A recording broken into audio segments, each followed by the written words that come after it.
You need to get married, Cindy, my friend and colleague Sarah said with a sigh, shoveling mashed potatoes into a plastic bucket. But first, a torrid, heady affair. Lelka makes a good point, Selena remarked. At least the rest of your life will be normal. Well, what did you see with that monster? Bruises, covered with foundation cream, and the fact that you with Billy in your arms hid in the neighborhood. Of course, the dead are either good or nothing but the truth, finished Ariana, Cindy's classmate, in a deep voice. By the way, that's what the saying really sounds like. Cindy was organizing the leftover sausage, smoked fish, and chopped vegetables from her husband Lucy's 40th birthday memorial dinner into containers. Oh, girls, for God's sake, the widow grinned sadly. Barry's soul can hear everything till he's 40. And let it hear, said Selena as if she had said it. Let him hear everything. How much have you endured from him in your lifetime? And then, what if that monster is only happy for you? Oh, come on, Cindy said. What's Billy going to say? Daddy's dead, and Mommy's already got a new uncle in the house. Please, Sarah rolled her eyes. First of all, you haven't brought anyone home yet. Secondly, it's a step you have to take, and it's going to take time. A year from now, and no one will judge you. How old is your Billy now? 12, the widow replied with a sigh. Oh boy, let me guess. He spends his time either with his friends or on the computer, right? Well, yes, she smiled weakly. And then the girls will start, Ariana noted. And then before you know it, the guy's married. What about you? What about me? Cindy shrugged. I'll be babysitting grandchildren. It's all clear, summarized the classmate, and looking at her friends, waved her hands. She's incorrigible. She's going to follow Barry and not even know what it's like to live life to the fullest and be truly happy. Cindy, don't you want to live for yourself? I don't know, she admitted. I hadn't really thought about it. Well, maybe it's time to think about it. What's 32? Juicy, Selena said. Exactly. God, Cindy, if you want to cry for your husband, then cry and move on. I don't think he's worth it, though. He wouldn't appreciate it. Oh, guys, it's complicated. Cindy shook her head. I need to get back on track. Then I can think about myself. The friends looked at each other with a faint glance. Somehow they didn't believe that would be the case. So far they had heard only words. That was just the way this woman was. Cindy thought of others first, and only then of herself. She was also afraid of change. But deep down, somewhere in the bottom of her heart, Cindy knew her friends were right. And change had already come, so maybe. Selena said when all the food and drinks had been put away, and you lie down and rest, you're exhausted. Yes, I will, nodded Cindy. Thanks, girls. After she had seen her friends off, she lay down on the bed, but she didn't feel like sleeping. Cindy sank into her memories. Barry and Cindy had started dating when she was a freshman in medical school. There probably wasn't a student in the entire college who hadn't noticed the beautiful blue-eyed brunette with the chiseled figure. And classmate Anthony was in love with her. But one of the first college beauties made a choice outside the institution, and he, to put it mildly, puzzled everyone who knew her. Cindy's lover, the leader of the local Gopniks, worked as a handyman in some Sharashkana office one day. The hero of her novel wasn't handsome, and he wasn't fearful either. But with one look at Barry, it wasn't hard to realize that his intelligence was in trouble. The guy wore tracksuits, shaved his head, and despised perfume. A man should smell like a man, he told his subordinates. Having finished 9 grades with a squeak, Barry decided that was enough. He considered further education a waste of time and called all students slackers, squandering their parents' money. A real man should earn money, not sit behind a desk, Barry cut off. I finished school, I can read, I can write, I can count money. What else do you need? When Cindy timidly stammered about the fact that with education more chances to get a good job, the lover only condescendingly flicked the girl on the nose and said, Much you understand. All this reasoning slobbering and mama's boys. And a real tough guy will not waste time on some kind of study. Barry was contemptuous of such things as candy bouquet period, modest but nice gifts, Summer's kind not on business, but just because a man missed another, as he put it, callow tenderness. And I am not a heifer, he told his beloved. I am a concrete man, standing firmly on his feet. When Cindy realized that romance was out of the question, she wasn't upset. And really, what was the point of all this? After all, she had a real tough guy by her side, and everything else was nothing. However, it was not only in the disregard for education and lack of attention to the girl. Much scarier was another thing. From time to time, Barry raised his hand to Cindy, humiliated her in public, and told his friends that he was doing it for educational purposes. When the friends found out about it, they were horrified. Love is evil, of course, but still. "Cindy, you're an interesting and educated girl," her friend and classmate Ariana reprimanded her.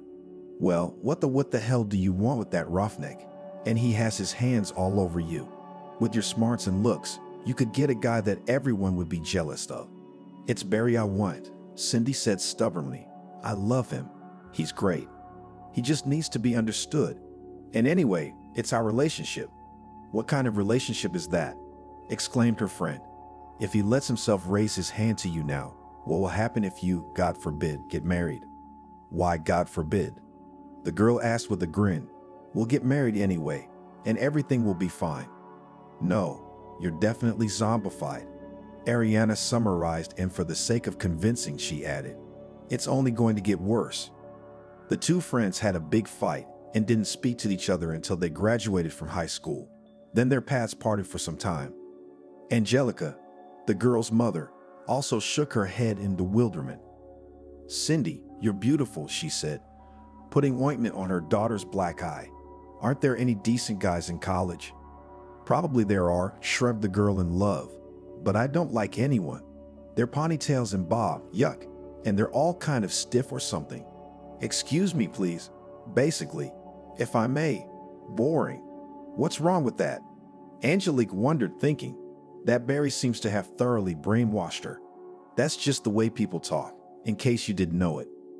Besides, guys are in school, which means they're thinking about tomorrow. In about 5 or 6 years, they'll cut their ponytails and brown hair and smile about their college image. And they'll be dressing up their wives like dolls and taking them on vacations. "We'll be fine too," Cindy argued. "Yeah," Mother snorted. "And what, I wondered, good things were in store for you. Domestic violence and poverty, and mind you, they don't change. Unless you're 60, when you won't have the strength to swing your fists." But Cindy wasn't convinced by any reasonable arguments, especially since she had an ally in Barry's mother.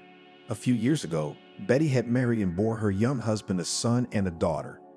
The grown son immediately became an extra in the apartment, and the happy wife and mother tried her best. Betty had 2 older children, daughter Veronica and son Arnold. Both of them already had families of their own. Now it was up to Barry. "He's a good kid, just a hothead," Betty advertised of her troublemaking offspring. "Barry just needs a woman to steer him in the right direction, and he'll be different in no time. Tame and domestic."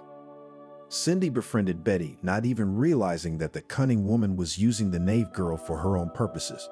But it was clear to those around her. "Wake up." Angelica shook her hands in response to the reproach that her aunt understood her better than her own mother. She sleeps and sees how she could get her treasure and send her away from home. Well, and in your eyes, she wants to seem like a cool democratic aunt. Why? It's convenient to be kind at other people's expense. But where will her kindness go when it comes to business? "That's not true." Cindy said no. "Aunt Betty's a good person." "Aunt Betty's a phony," the mother said, lamenting how blinded her daughter's eyes were. "It's all love." Harvey, Cindy's father, threatened to beat up his daughter's beau, but his wife only sighed and said, "It's no use. It's no use." "But we got to do something," he exclaimed. "What, Harvey, what?" Until Cindy realizes what she's in for, nothing will change. In our situation, only time will make things right. And it has, not the way Cindy's parents expected. One day, Angelica got a call from Betty saying they needed to talk. "About what?" the girl's mother asked calmly, but a bad feeling had already taken hold of her. "Let's not talk on the phone," replied the parent of the hated Barry. "Could you and Harvey come over at 7 o'clock? "Well, all right." With Harvey, the poor woman pondered what that meant, but as it was, only one thought came to mind, and it was not a happy one.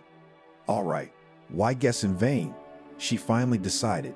Angelica's worst fears were realized. When she and Harvey arrived at the Wesleys, the young ones were informed that Cindy was already 12 weeks pregnant. Angelica fearfully covered her mouth with the palm of her hand, and Betty said, "Tomorrow our babies are on their way to apply." "Oh my God," Angelica exclaimed. "That's what I was afraid of." I couldn't tell from the look on Harvey's face that he was excited about the prospect of becoming a father-in-law either. At least not for the next few years, and not to this man. "What's wrong with that?" Betty went on the offensive. "You're marrying your daughter to a man from a respectable family. He doesn't mind marrying. Everything's honorable, as it should be among decent people." "You're the decent one?" thought Angelique, but she said nothing. Only a scandal was not enough. "He works," continued the loving mother. "The family will be able to provide." "Of course I can," Barry said. "I'm a normal man. I understand." "A normal man would never lay a hand on a woman," Harvey pointed out with an angry glare. "He'll change," Betty said, poking her son in the side with her elbow. "I'll change," he repeated obediently. "Yes, but studying," the mother-in-law whispered. "What about school?" Betty snorted. "No one suggests dropping out of school." "Really?" Angelica sarcastically exclaimed and turned to her daughter. "Do you realize that your husband will not let you study? You will go on sabbatical leave, and something tells me that you will not come out of it." "She will be transferred to the correspondence department," triumphantly declared the future sister-in-law. Remembering that, except for 9 grades of secondary school, Betty had not received any education, Angelica grinned. Otherwise, she would have known that correspondence courses are not available for every specialty, and it certainly does not apply to medicine. "I wonder how it is possible to study medicine by correspondence?" Angelica asked her daughter. "Why don't you say something? Enlighten Aunt Betty." Cindy sat with her head down. "I'm not going to go into academia at all," she said. "I'm going to go to classes and take care of the baby." "Oh, you're a sweetheart." Her mother shook her hands. "And how do you imagine it? Who's going to take care of the baby while you're at school?"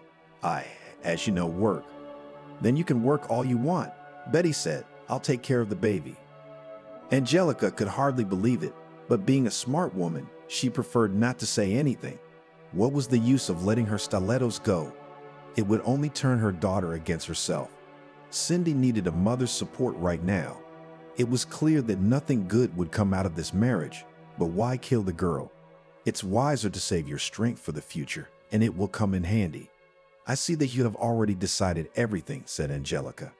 The woman had to do her best to keep her voice from sounding doomed, and she seemed to have succeeded. "Well, Cindy, you can always count on Daddy and me."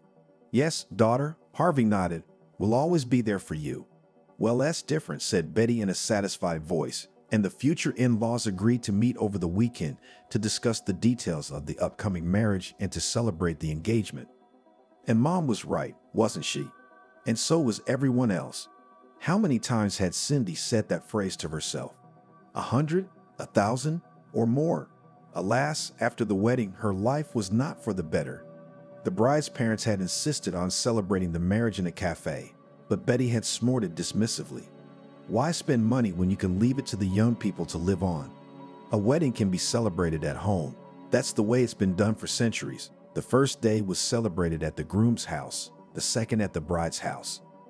When Cindy learned that the wedding party would be held at home, she was disappointed, but she didn't let on. Maybe it's for the best, she thought.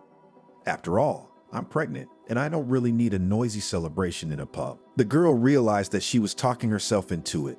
After all, the wedding, which is a lot of young people, cannot be quiet and rank. But the main thing is that we love each other, Cindy summed up, and the argument seemed to her quite weighty. Cindy's health left much to be desired, and the cheapest and not too elegant dress, bought by Valerie, emphasized her interesting position. The happy groom now and then unceremoniously and without a hint of tenderness to the future baby grabbed Cindy's belly, and at the same time looked proudly and meaningfully at his friends. "Look at me, I'm an eagle." Cindy was terribly unpleasant, but then she wrote it all off to nervousness, which is normal for a bride who is pregnant. The happy newlywed had been drinking himself to shreds and behaving outrageously. Barry squeezed the bride, and she, instead of making a remark to her new husband, smiled strangely, as if begging the guests to be more lenient. He kissed the lips of all the women present, sprinkling them with thick booze. And when the boyfriend of Elizabeth, Cindy's college friend, said that it was wrong to do that, he exclaimed indignantly. Do you know who I am? I warned you, the young man said with an undercurrent of menace and walked away, not wanting the conflict. At the end of the evening, the newlywed climbed up on the table, took off his jacket and threw it on the floor, waving it vigorously in the air. I married an awesome hottie today, he shouted. I did it. I'm the coolest alpha male ever. Yo ho ho ho whoa. His friends whistled back so encouragingly that the guest's ears popped. Cindy wanted to cry. Barry, either accidentally or in a fit of emotion, kicked a vase of Olivier. The salad instantly landed on his father-in-law's new suit, who was standing nearby. Harvey's face turned purple with anger, but not to spoil his daughter's holiday, though what was going on looked less like a party than anything else in the world. The father of the bride looked at Angelica and realized that his wife had obviously thought the same thing. This was not how they had envisioned their only daughter's wedding. Cindy looked at her parents and looked down at them. Dreaming, you idiot, of a beautiful wedding. She mocked herself, enjoyed it. The second day of the wedding, according to tradition, which so honored Betty, celebrated in the apartment of the bride's parents. After the party, the guests took a stroll through the city. The bridegroom had done well here too. He walked with Cindy in his arms and shouted obscenities to the approving cackling of his gopnik friends. It's nothing, Betty said soothingly. From now on, the mother-in-law would take a moment to make fun of him and calm down. It's a wedding after all. Yes, the daughter-in-law nodded with a forced smile.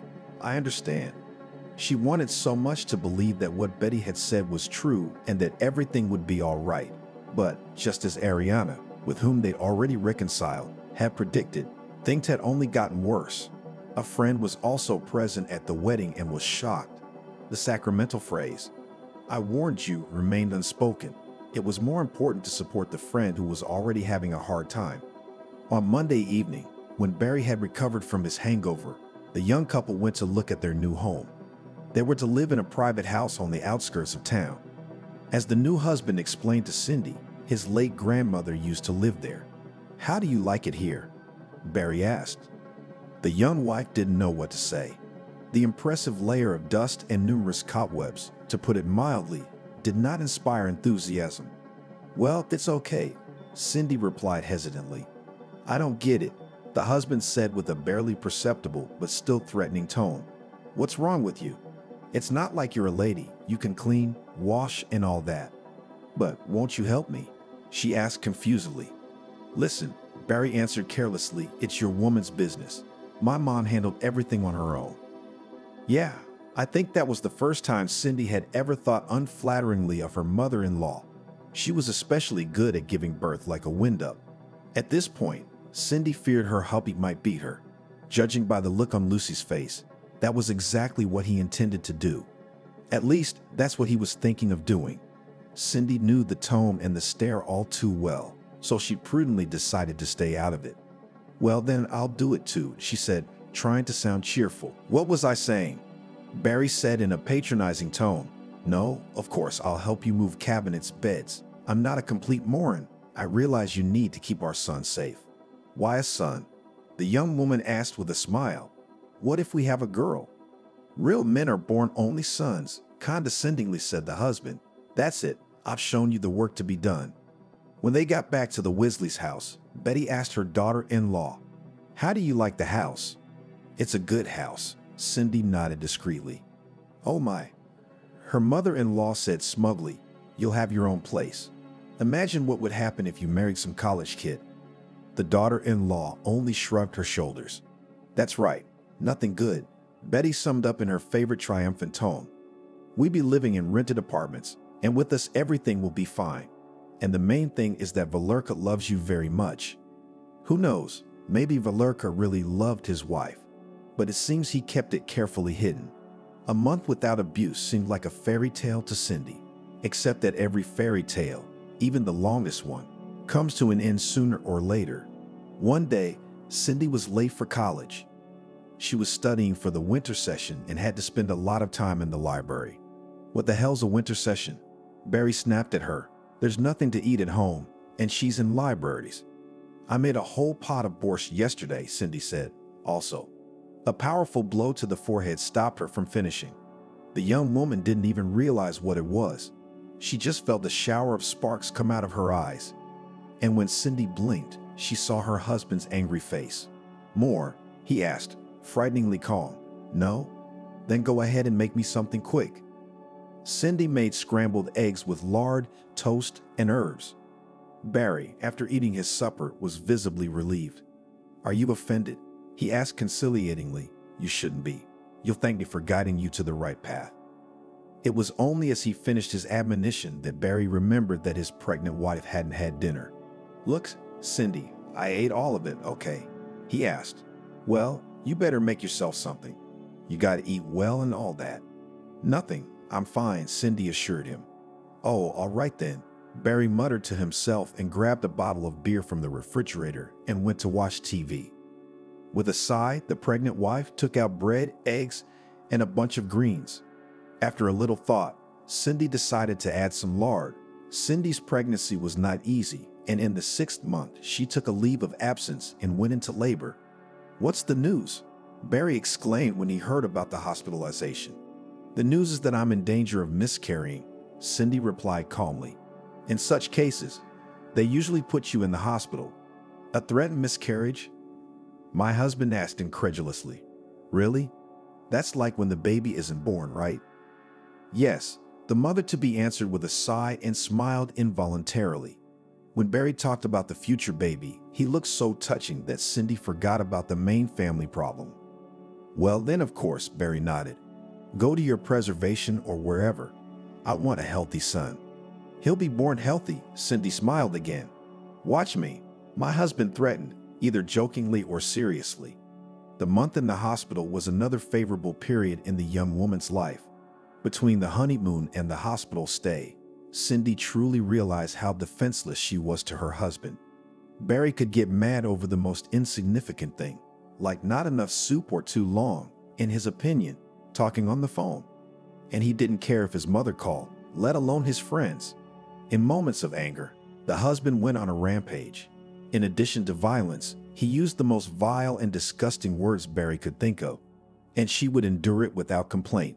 Cindy tried to tell her mother-in-law, but she quickly shut her down. No," said Betty. "You've got your own family now, so you're on your own. You saw what you were buying."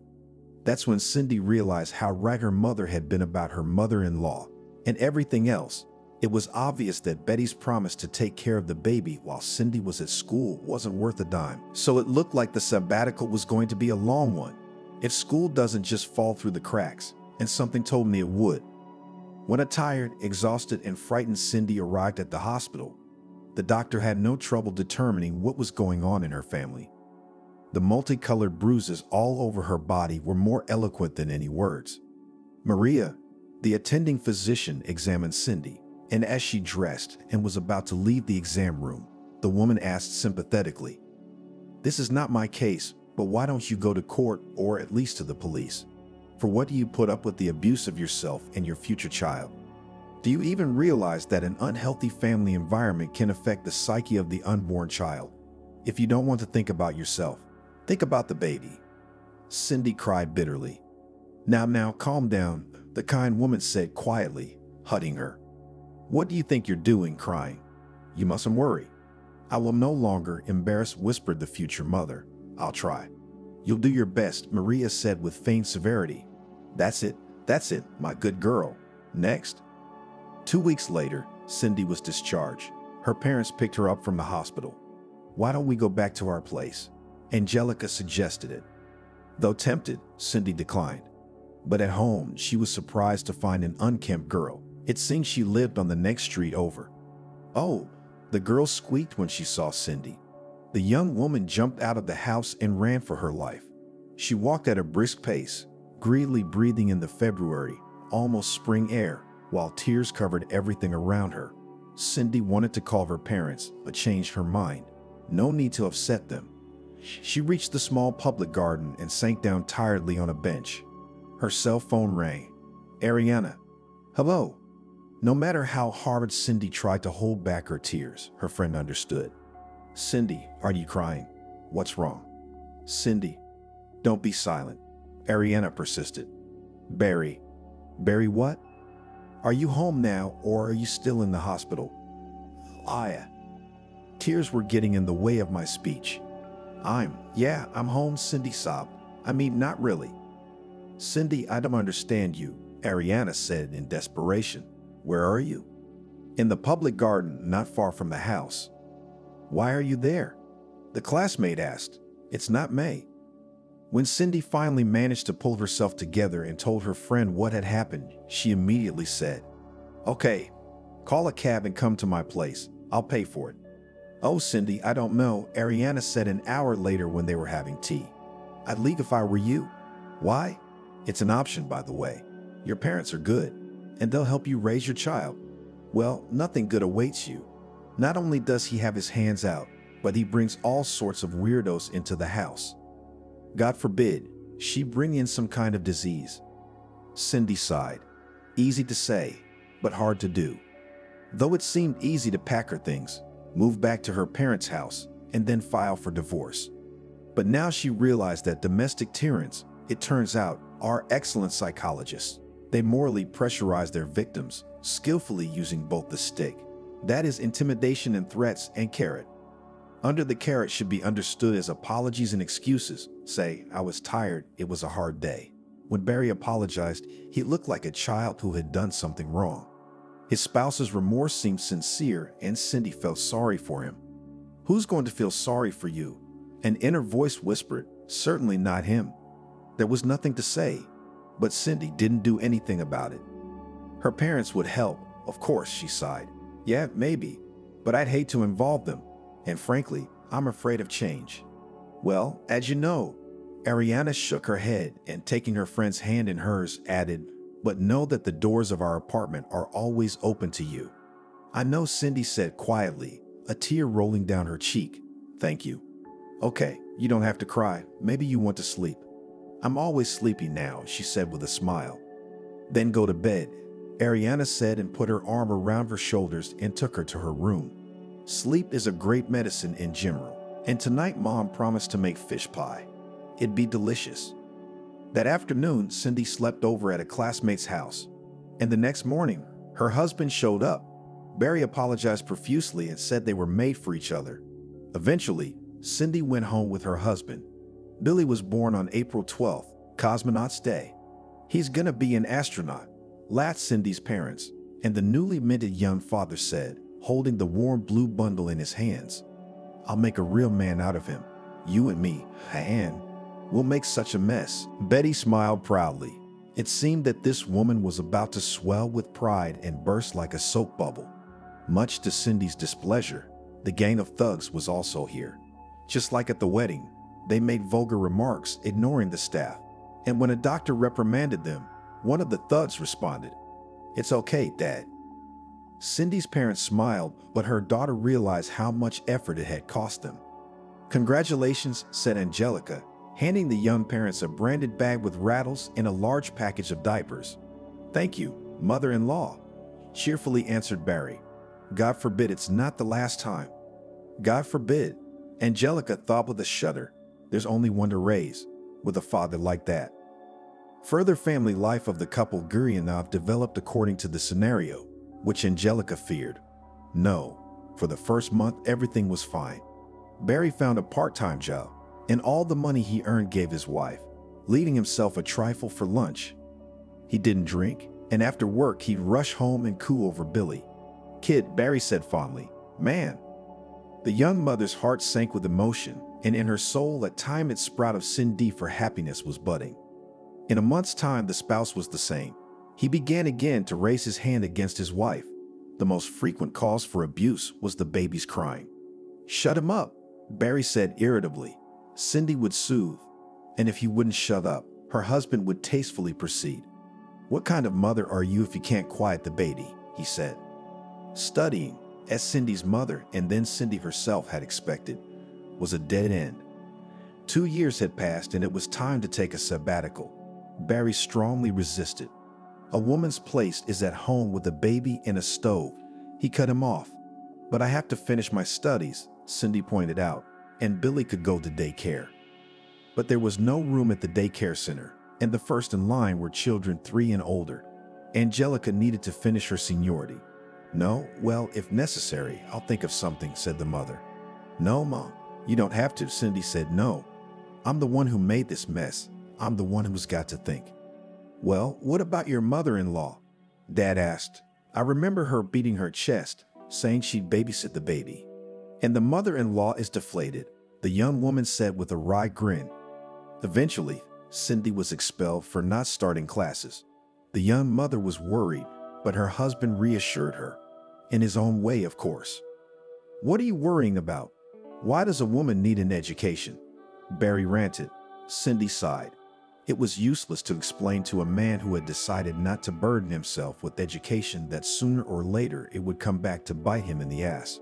She recalled how she had been disappointed that she had not gotten into medical school after high school and had been advised to apply to college. And that's where Cindy got lucky. After medical school, she planned to try again to get into college. Guy, how many plans and ambitions were there? The young woman thought, and she wanted to howl with self-pity. Come on, everything is fine, cheerfully said the husband, clumsily kissing his wife on the forehead. I'll go to the boys. That's it, I'm gone. And he was gone.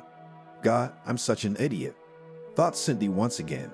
It looked like the dream of becoming a doctor would have to be buried under the rubble of routine and happiness. And was there ever any happiness?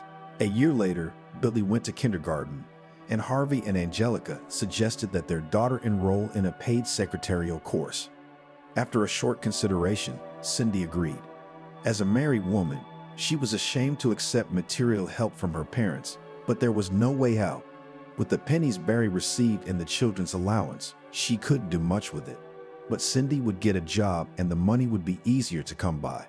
When Barry found out his wife had enrolled in the course, he made a big fuss. You want to be a secretary? He yelled.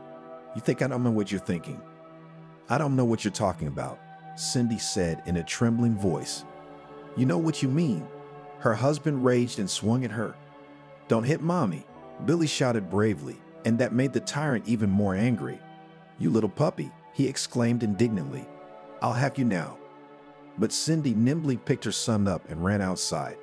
I won't let anyone hurt you, she said, crying, and walked on her way. It's almost like that, but with Billy under my heart. Cindy thought bitterly as she remembered her return from the hospital. How far are we going? Cindy heard a vaguely familiar woman's voice and, realizing that she had almost knocked the young woman down, hurried to apologize. It's okay, it's no big deal, the woman smiled. How far are we in a hurry? No reason, she said, embarrassed. Daddy wanted to hit Mommy and I didn't let him, like an adult, Billy replied. Good girl, Mommy's protector is growing up, replied the woman and suddenly commanded. Come on, let's go to me. By the way, let's get acquainted. My name is Selena. Cindy, the young woman introduced herself with a smile. And my son's name is Billy. That's a good name, Selena said approvingly. And he's a great kid. Come on, let's go, let's go. Selena lived in the alley that led to the end of their street. I haven't seen you around here before, Cindy said thoughtfully. Maybe not, nodded the new acquaintance. I've been here a little over a month. My grandmother was buried 6 months ago, so I took the inheritance. There's that house. Oh yes, Cindy nodded, remembering the old woman who used to live here.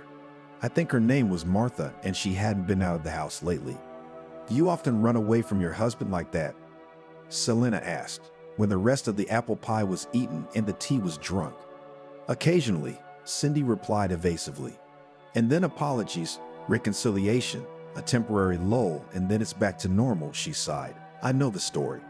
Have you had that happen to you? She asked in surprise. Looking at the cheerful, companionable woman, Cindy couldn't believe she had the same problems. You, Selena corrected with a smile. No, I've been spared, but my cousin had. She did. Yes, but thank God, it's all behind her now. She's remarried now, and her new husband loves her to pieces. How did she do it? How? Selena shrugged. One day, Maria packed up her things, said she was tired of being patient, and gave the brawler a goodbye. That's a lot to take in, Cindy said sadly. So I guess I'm a sucker. It's in your hands. And that was the day Cindy made a new friend. Selena offered to let her and her son spend the night, and they stayed. And then she came home, apologizing and swearing, "I won't hurt you." And I didn't. But after a month, it was back to normal. Cindy was taking secretarial classes, and Barry suspected her of all sins. Whenever Cindy was late, her husband would get hysterical. She knew she had to make a change, but she was still afraid of change. "What are you afraid of?" Ariana wondered. "You have to work somewhere, one way or another. Who's going to pay your pension? Barry?" After graduating, Cindy took a job as a secretary at the school. Oddly enough, Barry was cool about it. Cindy assumed that her husband thought the school was a place where no one would infringe on her honor, and she was not far from the truth. In Barry's mind, it was a place where his wife wouldn't give him the horns. It was high school. At her new job, she made friends with Sarah, a cheerful, pretty, black-eyed brunette with a short, stylish haircut. They were the same age, so they hit it off quickly.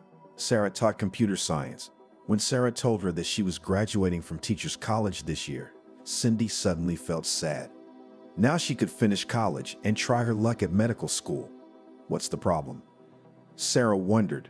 "How old are you?" "Yeah, and what would I have to live on while I was in school?"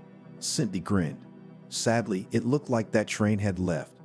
"Oh, never say never," her coworker shook her head with a smile.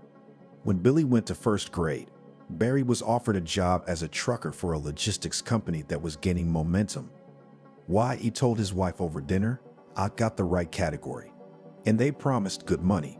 "That's great," Cindy smiled. The couple was in a quiet period now, and looking at them, no one would have guessed the problems in the family. Cindy tried to remember the good times and sadly recognized that they were sadly few. However, Lucy's successful employment with a private logistics company had been one of the brightest and most positive moments.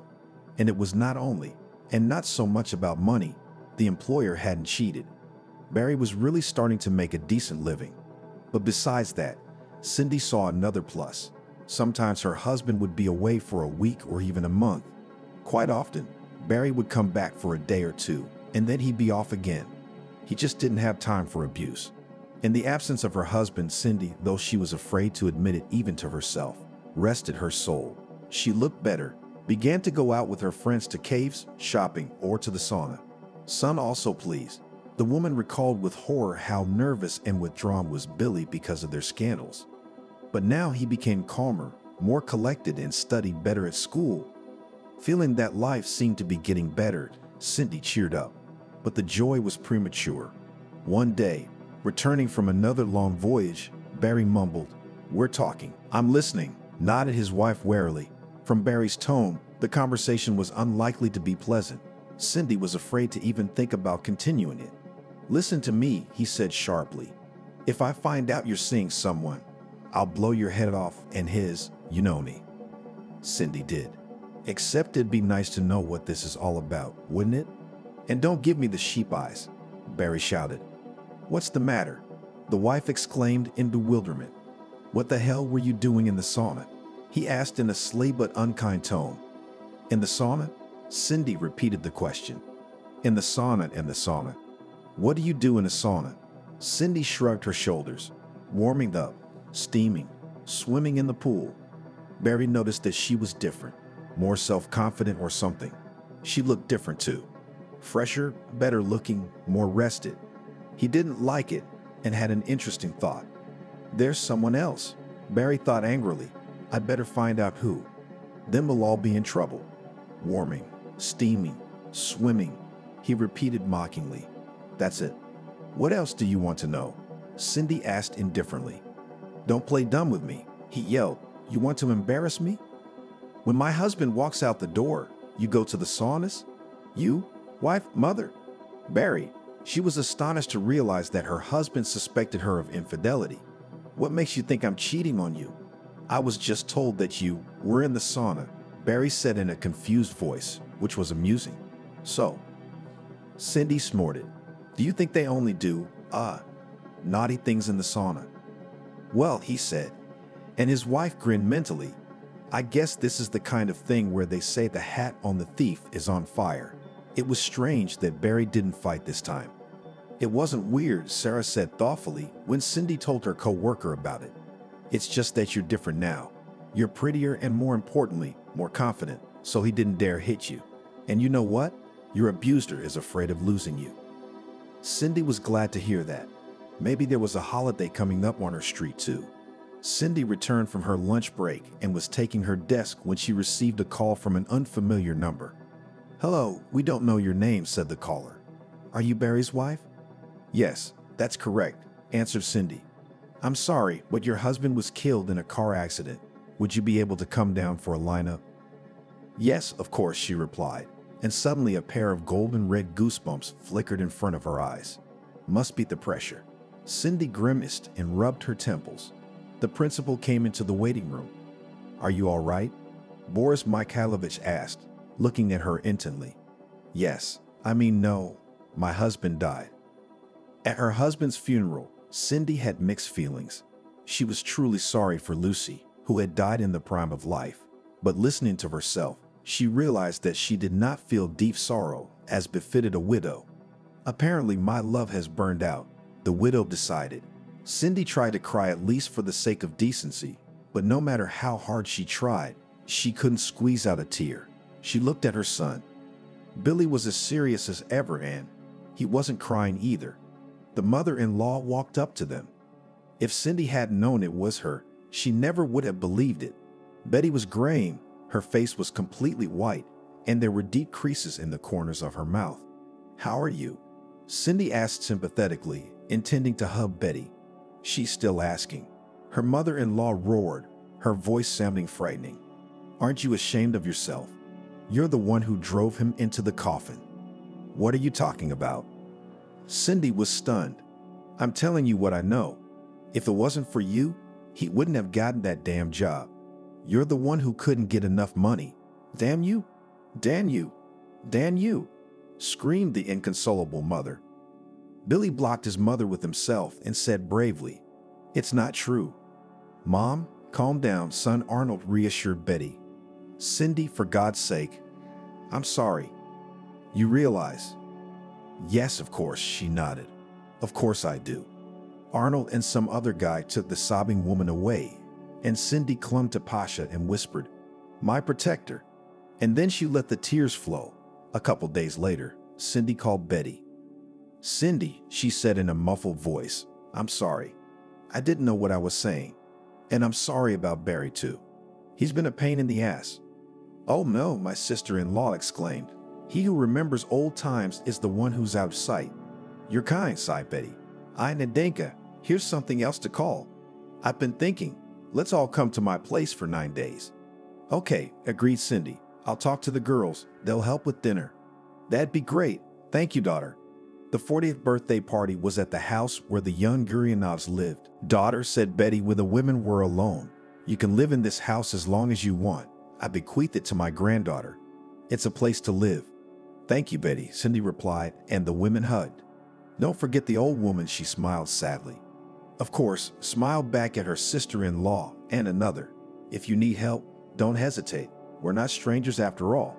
"Too bad for her," she said with a sigh to Ariana, Sarah, and Celine, who had volunteered to help clear the table. "That's for sure," Ariana nodded. "No one would wish to bury their own child, but one must move on with one's life. Your life, for example, you might say is just beginning." Cindy could see where her friend was going. Well, it's about to start. As the memories lulled her to sleep, Cindy fell asleep. When she woke up at 6 in the morning without an alarm clock, she felt an unprecedented rush of energy. She was no longer afraid of change. With a sweet stretch, Cindy got out of bed without hurrying. Today, she wanted to make breakfast for herself and her son. Not scrambled eggs or sandwiches, but something special.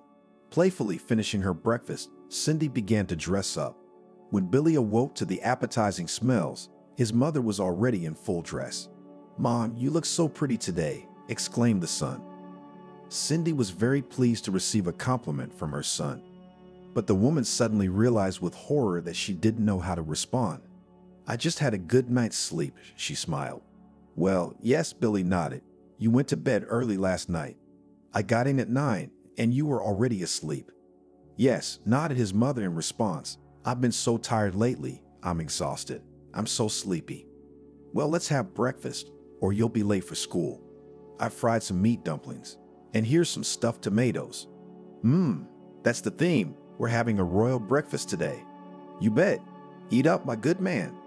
Cindy was on her way home from work, and as she passed the office of the medical center, she saw an ad that read, "Administrator wanted." Obeying a sudden impulse, the young woman determinedly pulled the door open. What a laugh, she thought. Unfinished medical school with 10 years experience as a school secretary. That's quite the track record. Cindy was about to turn around and walk away when a handsome man in his 40s, wearing an impeccably tailored dark gray suit, inexplicably appeared next to her. "What do you want?" he asked, smiling affably. No, I think I'll go," Cindy blurted out. "You're here about something, but you're leaving already," the man laughed.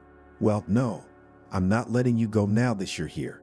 I take it you're here about the job," the man asked the HR manager, whose name was Max. "Ah, been there, done that." "Well, yes," Cindy decided. "Why did you choose our company?" "I saw the ad and came." She wanted to blurt out, but something told her she shouldn't answer that way.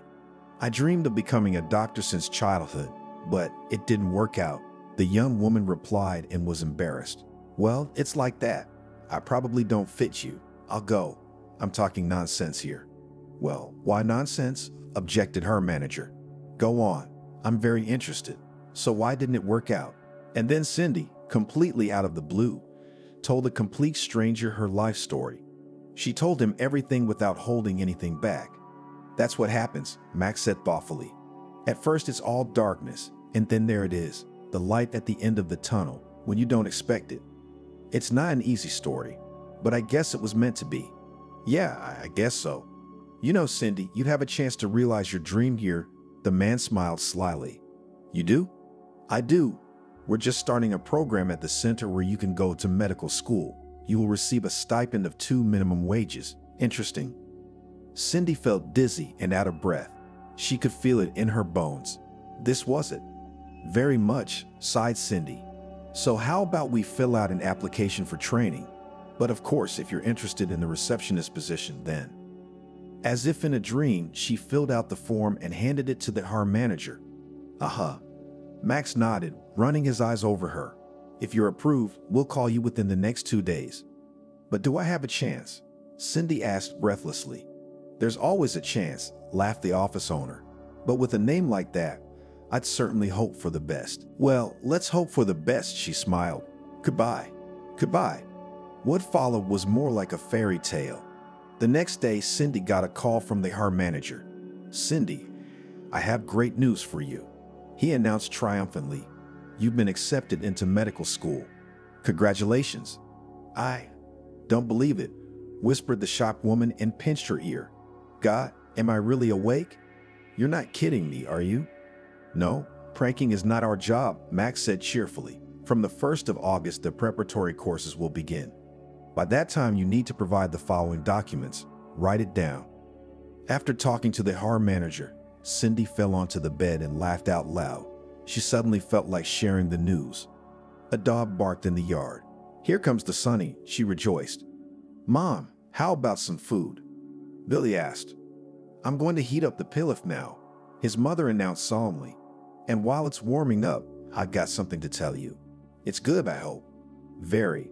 So you and I are both students now." Billy laughed as he ate the pilaf.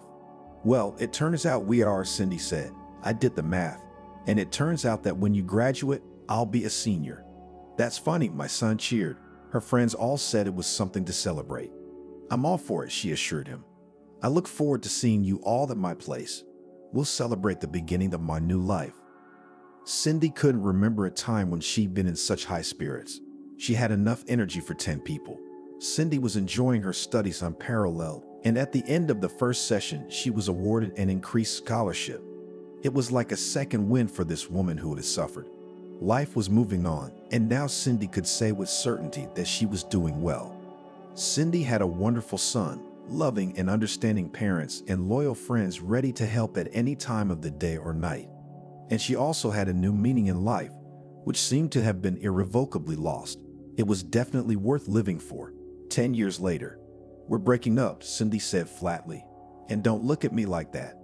It's not gonna work out. The pumped-up handsome man, clearly not used to rejection, looked at her perplexed, and it seemed even resentful, and muttered, "Am I ugly?" Cindy grinned. So much for generational misunderstanding, and all of Selena's advice to have an affair with a much younger man. Come on, she jabbed herself. What's Selena got to do with it? You've got your own head on your shoulders.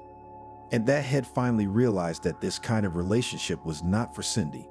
No, Steve, you're very handsome, she hastened to reassure her beau. But I think you're too good for me, and I'm embarrassed by that. Kara smiled smugly, and Cindy read her former favorite's mind. Okay then, it was written on his smarmy face. Well, why would she, a smart woman and an excellent doctor, want this narcissist? That's just it, she didn't. It was going to be a busy day. She had a meeting with her friends in an hour. Every Saturday, the charming quartet of women gathered at her favorite cafe. The ladies drank wine and discussed the events of the past week or the issues on the agenda. Cindy went outside, hailed a cab, and sat down on a bench and thought, well, why am I so unlucky in love? She thought sadly, or maybe there isn't any. When Cindy graduated with a red diploma, she had no trouble finding a job. The medical center needed a therapist, and she was invited to work there. Later, she learned that Max, the same HR manager with whom they'd had a heart-to-heart talk, had insisted she apply. Cindy was flattered, but it was a flower. Max had his eye on her back then, but at the time, the HR manager was married. It couldn't even be called a marriage, the man confided. We lived by inertia. She nodded. She had lived by inertia, but she had also lived like that, by inertia. So she'd have found a soulmate. That's what it turned out to be. That's why the affair was short-lived. Cindy couldn't live without love. You can't build a relationship on soulmates. She remembered Barry. She'd been burned, but she loved him. For that alone, Cindy was grateful to her late husband in his memory. Max and Cindy had parted as friends. They continued to work together, and then Max was invited to work for some cool advertising agency. Then there was Victor, a neighbor in the private sector, also a widower. And then there was Steve, handsome, athletic, charming, and nothing. Anyway, she's had enough. I have a job I love, loyal girlfriends, a great son, Cindy thought. That's more than enough to enjoy life. When Cindy entered the cafe, all her friends were already there. You're late today, Sarah said. The young lover must have held you up, Selena suggested with an innocent smile. He did, Cindy countered. It took forever for him to realize I was giving him my resignation. What? You blew Steve off? Ariana's head snapped up. Is he the center of the world? She grinned. Actually, Steve is the same age as my son, and I'm embarrassed by that. And you told him that? I did, Cindy nodded. I explained my embarrassment by saying that Kira was supposedly too good for me. Before she could finish, her friends burst out laughing. Yeah, Sarah laughed. You're very self-critical. Cindy finished her glass of wine and said, Okay, girls, it's nice to be with you, but I got to go. What's wrong? Selena asked. Don't tell me you're in a hurry to go on a date with the man of your dreams for whom you gave Steve your resignation. Oh, guys. Cindy rolled her eyes theatrically. Are you guys thinking about something else for a change? We're worried about you, aren't we? The friend said. Thank you very much, she bowed jokingly and then added seriously. But today I finally realized that these affairs are not for me, and neither is love. Well, now I'm leaving you. Tomorrow I have a meeting with the most beloved man in the world, so I have a lot of preparations to make. Lingerie candles, Sarah winked understandingly. Yeah, Cindy grinned. I'll have to bake his favorite liver pies.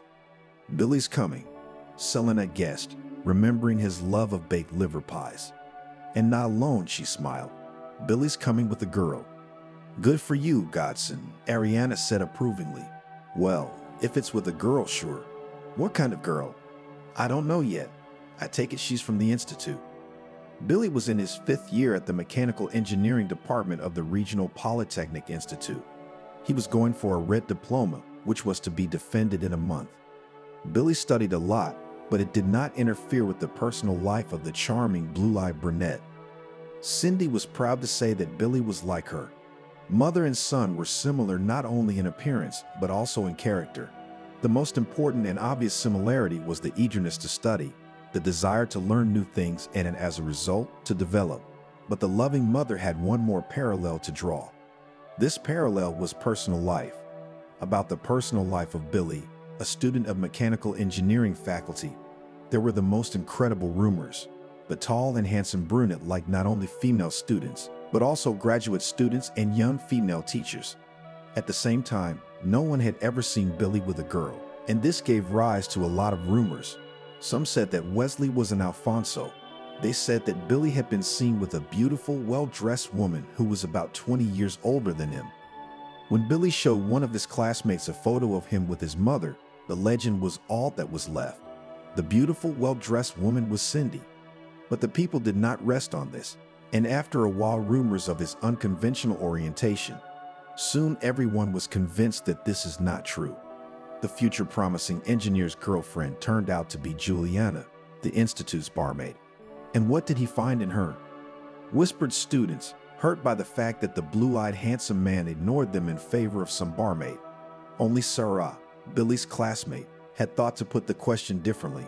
Maybe she had found it, not him? The shrewd girl was not far from the truth. Julian had a pretty doll face, a seductive shape, and a desire to marry. A rich one, if only. The girl was sure that her virtues were enough for that. But the barmaid, who did not suffer from excessive intelligence, did not think that life is much more complicated than she thought.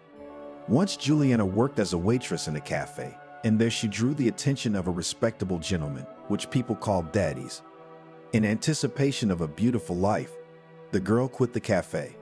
And 3 months later, Mickey, as the name of the sponsor, found another shallow hunter for easy money. Left without a job and a rich daddy, Julian became despondent. But then it hit her. We should go out hunting, she thought cheerfully. Julian now realized that the age-old daddy was a temporary option anyway.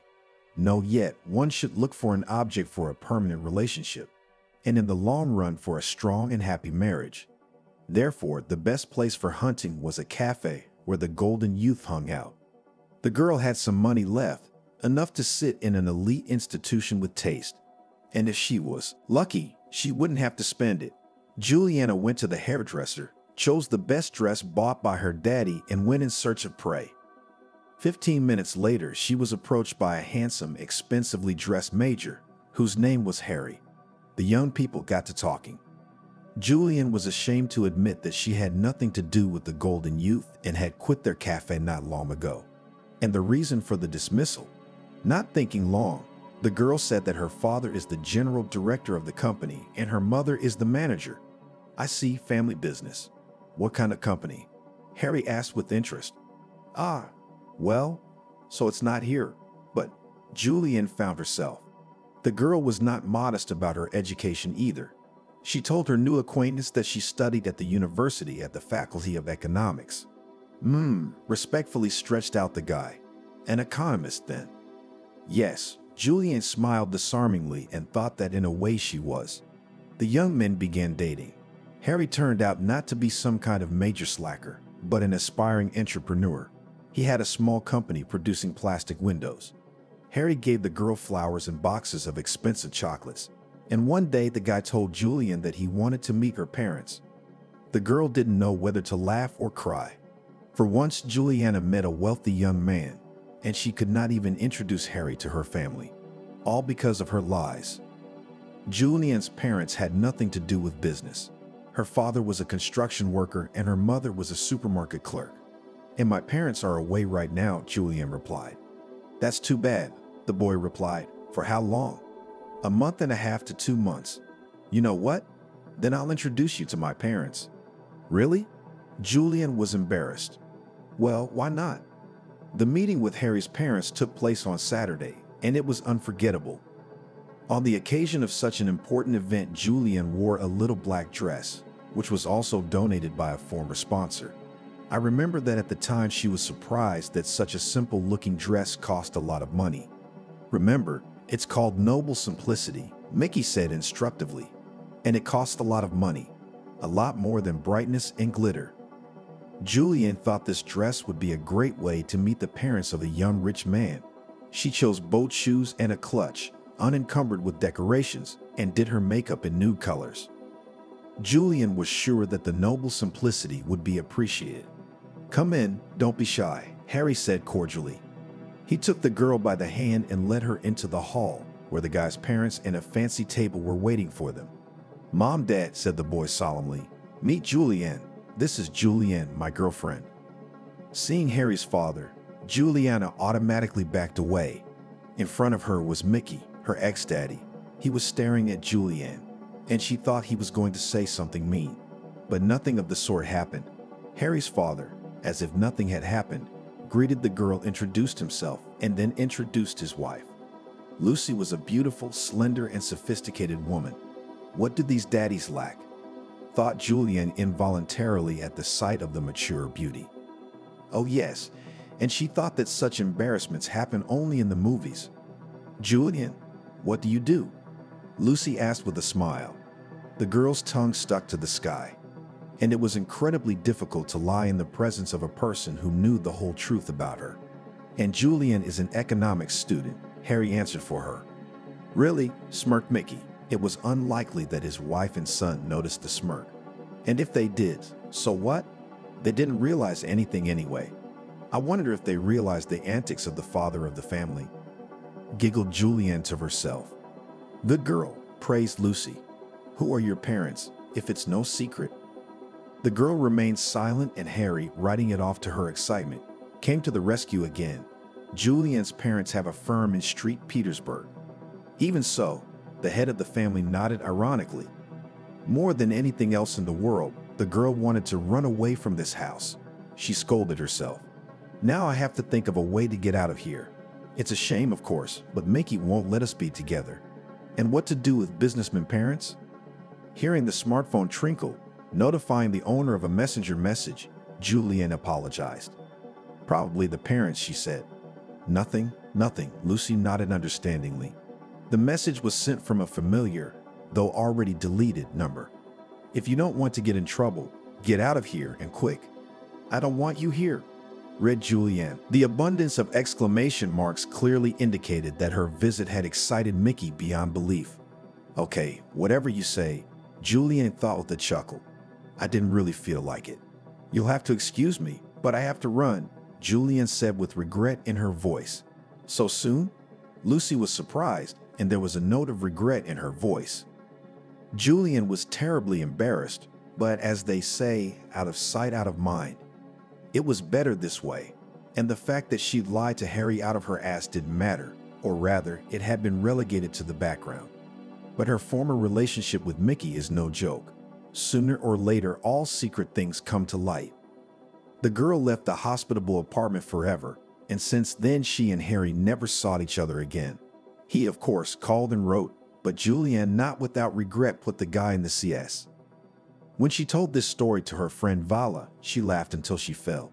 "Yes," laughed the girl, "relationships were doomed from the beginning, by virtue of aggravating circumstances." "Stop laughing," Julianne shouted. "By the way, guys like that don't just walk down the street." "That's true," Valia nodded seriously. "But on the other hand, he's not the only one. And men like you, so it's too early to be discouraged. But I won't go to the cafe for Golden Youth anymore."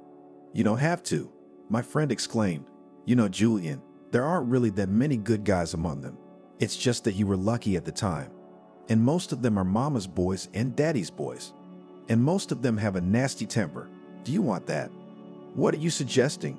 You want to get married? What's wrong with university students?" "Yes, I know. Now you say that they have no money, not counting the penny scholarship. That's true, but there's a catch." "What's the difference?" "It's obvious. They don't have anything now, but when they get their diplomas and get on their feet." Julianne thought about it. It's true. Most of the guys who got their degrees had a good life. And yes, unlike the majors, they were independent. A few days later, while surfing the internet for job openings, Julianne saw an ad. "Cafe at Polytechnic Institute needs a barmaid." So maybe it was fate. "Interesting guy," Julianne said as if indifferently, looking at the dark-haired young man with the beautiful blue eyes. Interesting, nodded Catherine, one of the female students she had already made friends with. But what's the use? He's what? The barmaid did not finish, but the girl understood everything perfectly. No, she shook her head, although and such rumors were rumored. But to me, Billy just doesn't have any experience with girls. I wouldn't be surprised if he was still a virgin. All right, Julienne, I'll have 2 scoops of pistachio ice cream with chocolate syrup. And a coffee. No experience, you say? Julienne muttered to herself as Catherine walked away, thinking to herself, maybe he just hasn't met a real woman. The guy left the cafe, unaware that he was being watched closely. At the next break, the enterprising barmaid went on the offensive. When Julienne saw through the glass doors that the blue-eyed brunette was heading for the cafeteria, she tinted her lips and undid the top 2 buttons of her blouse. Listening to you, putting a velvety quality to her voice, the barmaid said as the guy approached the serving counter. I would like a cup of coffee and a pastry basket, the customer asked politely. Julienne asked, leaning against the counter so that her lush breasts were at Billy's eye level. Suddenly, she noticed that the guy was blushing. It made her laugh, but in her heart, Julienne was triumphant. She had clearly made an impression on the guy. Well, yeah, he replied embarrassedly. It's good for the brain. You're in luck. Julienne smiled flirtatiously. We're having a special today. 2nd brownie for free. So your brain will be working as it should. There was a hint in the last phrase, but it was obvious that the boy didn't understand anything. Well, he doesn't have to. He'll figure it out later. Well, in the meantime, a promotion. Billy was surprised. I'd never heard of any promotions here. We have a new boss now. Julienne lied with inspiration, and they've decided to have a promotion. The 100th customer would get a 2nd product for free. It was on the eve of the 8th of March. On this occasion, the Institute organized a huge party. The party was attended not only by students, teachers, and administration, but also by junior staff, checkroom attendants, cleaners, canteen attendants, and everyone else. When the white dance was announced, Julienne didn't hesitate to invite Billy. The barmaid clung to him in a way that made him uncomfortable, and half an hour later, the student was already opening the dorm room door. Please, Billy said with a smile. The news of the affair between the student and the barmaid spread through the institute with the speed of a spring forest fire. The boy's friends went into a stupor. Billy's birthday was celebrated in the dormitory. The girls were preparing a festive dinner, and Julienne was busily commanding the parade. The barmaid didn't mind the meaningful glances the girls gave her. Julienne's look said, envy and silence, and they were, needless to say, jealous. The boys had their own point of view. What are you doing, Packhand? Evan asked perplexedly when the guys went out for a smoke. It was just an option for a couple of nights. Billy shrugged philosophically. Whatever, Stephen grinned. You can tell a bird by its flight. Guys, no offense, Weasley said firmly, but my personal life is my business, and Julienne is my choice. She's my girlfriend, and I want you to treat her with respect. No problem, the friends said in unison, raising their hands as if in surrender. Are you sure? Billy asked, confused. Actually, I took 2 tests and went to the doctor, Julienne said resentfully. Or don't you believe me? No, I don't. Billy hastened to reassure her. Well, if that's the case, let's go to my place. I'll introduce you to my mom. If that's the case, the girl exclaimed. You mean, if I wasn't pregnant, you wouldn't introduce me to your mom? Julienne, don't twist things around, the guy grumbled. Frankly, Julienne's pregnancy was a no-brainer right now. He was about to defend his diploma. Billy didn't get enough sleep, and his beloved was throwing tantrums on the spot. However, he realized that the child was not to blame. Billy was far from denying paternity. He would marry Julienne, as an honest man should. Billy suddenly thought of his mother.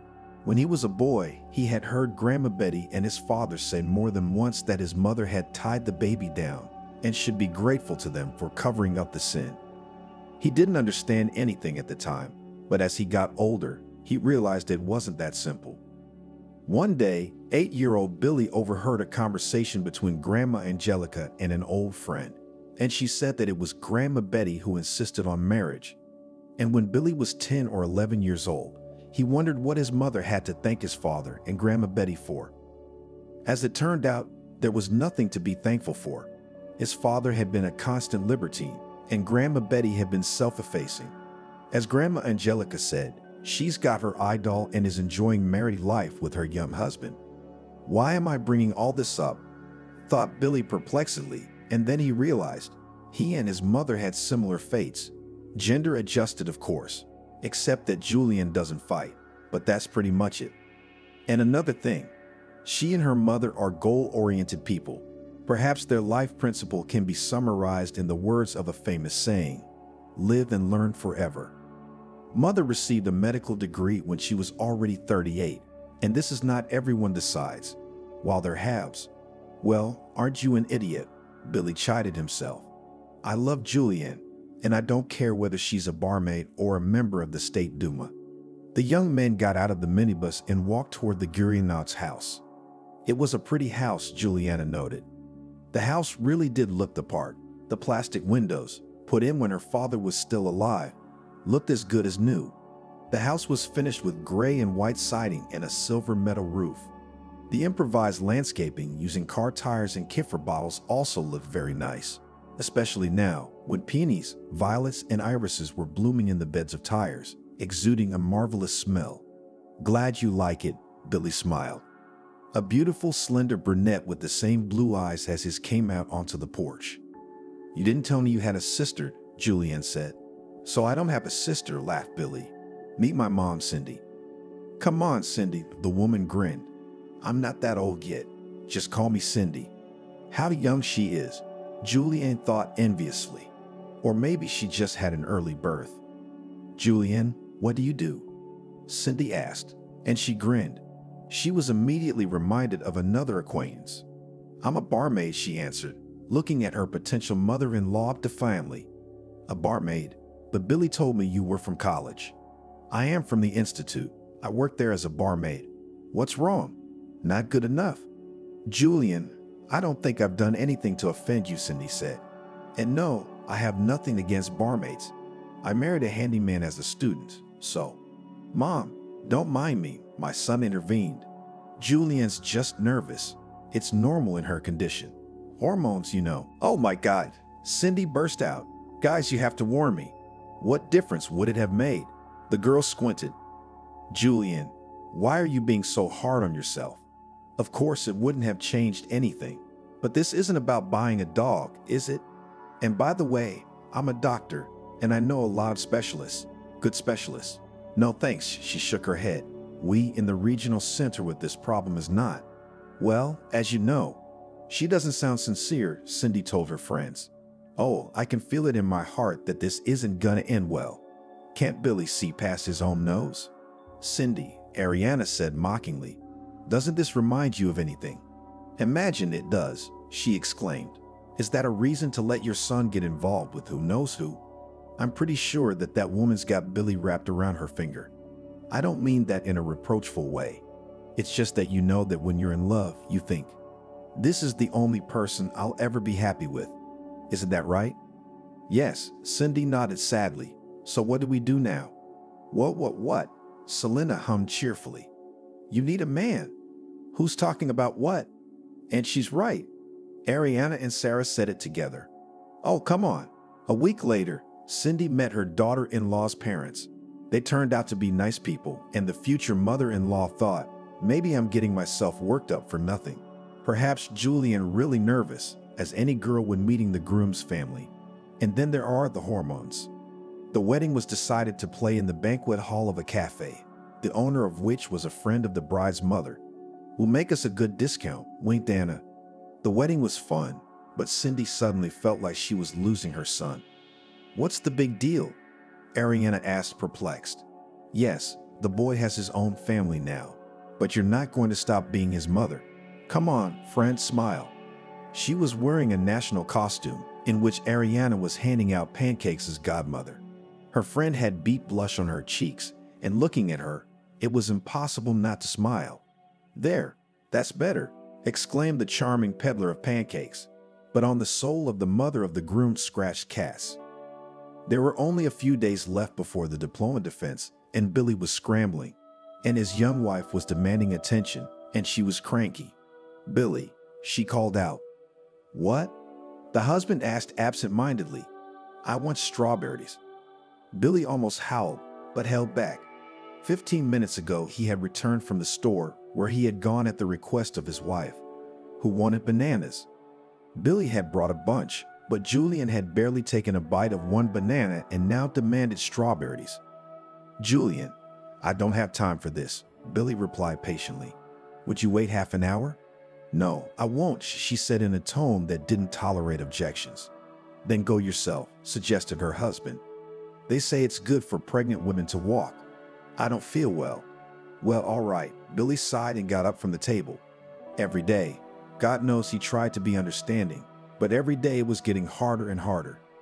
"Be patient," his mother said. She'd give birth and be the same. The young father-to-be only sighed heavily. "When will that be?" "Billy, I don't think your mom likes me," Julian once told me. "Why would you say that?" Actually, she wasn't far from the truth.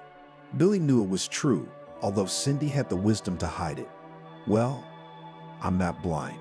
She also doesn't believe it's your baby. "Did she tell you that herself?" her husband asked, busy preparing his defense as usual. "Well, not directly, of course," Julian stretched out. "But the last time she came to visit us." "What was it?" "Oh, nothing," she said casually. "Anyway, Billy, it would be better if your mother didn't come here anymore." "All right, I'll tell her that," Billy sighed. "Just don't tell her I told you about it." "Okay," Julian kept up. "Okay, I won't. But how am I going to explain it to her?" "How do you want to explain it to her?" she replied nonchalantly. "Well, tell her there's no place to sleep." "Well, I understand," Billy nodded. "What's there to yell about? You want positive emotions, but you're yelling like a victim." "Calm down, I heard you." Honestly," the wife smiled. Julian's mood was changing like the weather. "Honestly honest," he said, kissing his wife on the temple. Billy never dared to tell his mother what his wife had asked. Sometimes he felt like he was caught in the middle of some terrible element. That's basically what it is, Billy thought. I'm between two fires, and fire is an element. He had no idea what to do in such a delicate and unpleasant situation. After all, Billy loved them both and wanted everyone to live together, but it seemed he wanted too much. Cindy didn't recognize her son, and that was the issue on another Saturday agenda. "Well, I don't know," shrugged Sarah. "It seems to me like you're making a storm in a glass of water." "No, I'm not," Cindy said thoughtfully. "As soon as I offer to come over and bring groceries, Billy says he doesn't have to and promises to come himself." "So what?" snorted Ariane. "The newlyweds want to be alone. Julian's pregnant, so there's no time for guests. Besides, the son promised to come himself." "He's not coming," she said. "Well, honey, the kid's got a defense coming up, no time to travel, and he promised." "Well, I don't know, so you don't take offense." "Yeah, I guess," Cindy mumbled. "I'm a bit of a mess." "So why would you go to the sanitarium?" Selena asked cautiously. "Get some rest, get better." "I'm not going to a sanitarium." She waved her hand. Lately, Cindy had been having some serious heart problems. Her colleagues urged her to go to a sanatorium, but Cindy didn't want to hear about it. "Not yet," she told cardiologist Veretinikov with a sigh. "Medic, and so careless about your health," strictly reprimanded her colleague. "Stephen, I solemnly swear to you, as soon as I deal with all my affairs, I will take care of my health," said Cindy with a smile. "So why should I swear?" A little better, grinned Veretinikov. "It's your health, and it doesn't ask about your affairs." The doctor was right, of course, but Cindy knew that until she could figure things out for herself, she wouldn't be able to rest easy. "Well, you shouldn't," said Sarah. "You're tearing up your soul, not to mention your heart." But Cindy shook her head stubbornly. Waking up at dawn, Cindy remembered that her son had a defense today and decided to call. Billy answered right away. "Hi, honey," she said with a tenderness that made her son's heart ache. "Hi, May. How are you feeling?" "Fighting, I hope." "You bet." "Well, good for you. Break a leg." "Go to hell," Billy said cheerfully, and mother and son laughed merrily. Almost like before, Cindy thought sadly, but almost. The defense of the diploma went brilliantly. The classmates celebrated the event in a cafe, and a grand banquet was planned for the evening in the dormitory. "Are you coming?" Stephen asked. No, guys, I'll pass. Billy said no. I'd love to, but, well, you know what I mean. Yeah, Stephen nodded. Home family. Hello to your wife. Back home, Billy was in for another round of hysterics. I'm sitting here alone and you're having fun. Julian said it unhappily, not even asking how the defense had gone. But Julianne. Billy didn't know what to say. Okay, forget it, she said. And then suddenly, with a painful wince, she clutched her stomach. What's the matter? Billy asked fearfully. No, it's nothing, it's fine, Julian whispered, but it sounded unconvincing. What about it, though? The doctor said it's a miscarriage. What? Julian, this is not a joke. Should we call an ambulance? No, don't do that. The doctor says it happens from time to time. So now we have to call an ambulance every time. I don't know, Billy shrugged. I think it's better to be safe. Billy, I know what's best for me, Julian said softly. Well, okay, if that's the case. After his diploma, Billy wondered if he could find a job. He surfed the internet, went on interviews, but so far, alas, to no avail. Julian grumbled that her husband wasn't spending enough time with her, to which Billy remarked, Julian, I apologize profusely, but what are we going to live on? On your barmaid's salary? What's wrong with my job? Julian stood up. Yes, I have no higher education, and I work as a simple barmaid, but you knew who you were marrying. What's that got to do with it? He was surprised. But you have nothing to do with everything, shouted the wife so loudly that even choked. And your mother also nothing to do. She's definitely got nothing to do with it now, Billy said, trying to be calm. That's it, honey. I'm out of here. Where to? Julian was stunned, obviously hoping to continue the verbal altercation. Billy even began to suspect that she was enjoying these skirmishes. To the interview, he cut off and left the apartment. Missed again, Billy thought dejectedly. Another failed job interview. It was all about the same lack of work experience, except where to get it. He made his way to the public garden and looked over at the pub. His mother had given him some money in honor of his diploma, so Billy could afford to drink with grief. And not only that, he was already finishing a month of cold and wildly tasty beer when Julianne called. Well, I understand, Billy nodded. What's there to yell about? You want positive emotions, but you're yelling like a victim. Calm down, I heard you. Honestly, the wife smiled. Julian's mood was changing like the weather. Honestly honest, he said, kissing his wife on the temple. Billy never dared to tell his mother what his wife had asked. Sometimes he felt like he was caught in the middle of some terrible element. That's basically what it is, Billy thought. I'm between two fires, and fire is an element. He had no idea what to do in such a delicate and unpleasant situation. After all, Billy loved them both and wanted everyone to live together, but it seemed he wanted too much. Cindy didn't recognize her son, and that was the issue on another Saturday agenda. Well, I don't know, shrugged Sarah. It seems to me like you're making a storm in a glass of water. No, I'm not, Cindy said thoughtfully. As soon as I offer to come over and bring groceries, Billy says he doesn't have to and promises to come himself. So what? Snorted Ariane. The newlyweds want to be alone. Julian's pregnant, so there's no time for guests. Besides, the son promised to come himself. He's not coming, she said. Well, honey, the kid's got a defense coming up. No time to travel. And he promised. Well, I don't know, so you don't take offense. Yeah, I guess, Cindy mumbled. I'm a bit of a mess. So why would you go to the sanitarium? Selena asked cautiously. Get some rest, get better. I'm not going to a sanitarium. She waved her hand. Lately, Cindy had been having some serious heart problems. Her colleagues urged her to go to a sanatorium, but Cindy didn't want to hear about it. Not yet, she told cardiologist Veretinikov with a sigh. Medic, and so careless about your health, strictly reprimanded her colleague. Stephen, I solemnly swear to you, as soon as I deal with all my affairs, I will take care of my health, said Cindy with a smile. So why should I swear? A little better, grinned Veretinikov. It's your health, and it doesn't ask about your affairs. The doctor was right, of course, but Cindy knew that until she could figure things out for herself, she wouldn't be able to rest easy. Well, you shouldn't, said Sarah. You're tearing up your soul, not to mention your heart. But Cindy shook her head stubbornly. Waking up at dawn, Cindy remembered that her son had a defense today and decided to call. Billy answered right away. "Hi, honey," she said with a tenderness that made her son's heart ache. "Hi, May. How are you feeling?" "Fighting, I hope." "You bet." "Well, good for you. Break a leg." "Go to hell," Billy said cheerfully, and mother and son laughed merrily. Almost like before, Cindy thought sadly, but almost. The defense of the diploma went brilliantly. The classmates celebrated the event in a cafe, and a grand banquet was planned for the evening in the dormitory. "Are you coming?" Stephen asked. "No, guys, I'll pass." Billy said no. "I'd love to, but, well, you know what I mean." "Yeah," Stephen nodded. "Home family. Hello to your wife." Back home, Billy was in for another round of hysterics. "I'm sitting here alone and you're having fun." Julian said it unhappily, not even asking how the defense had gone. But Julian. Billy didn't know what to say. "Okay, forget it," she said, and then suddenly, with a painful wince, she clutched her stomach. "What's the matter?"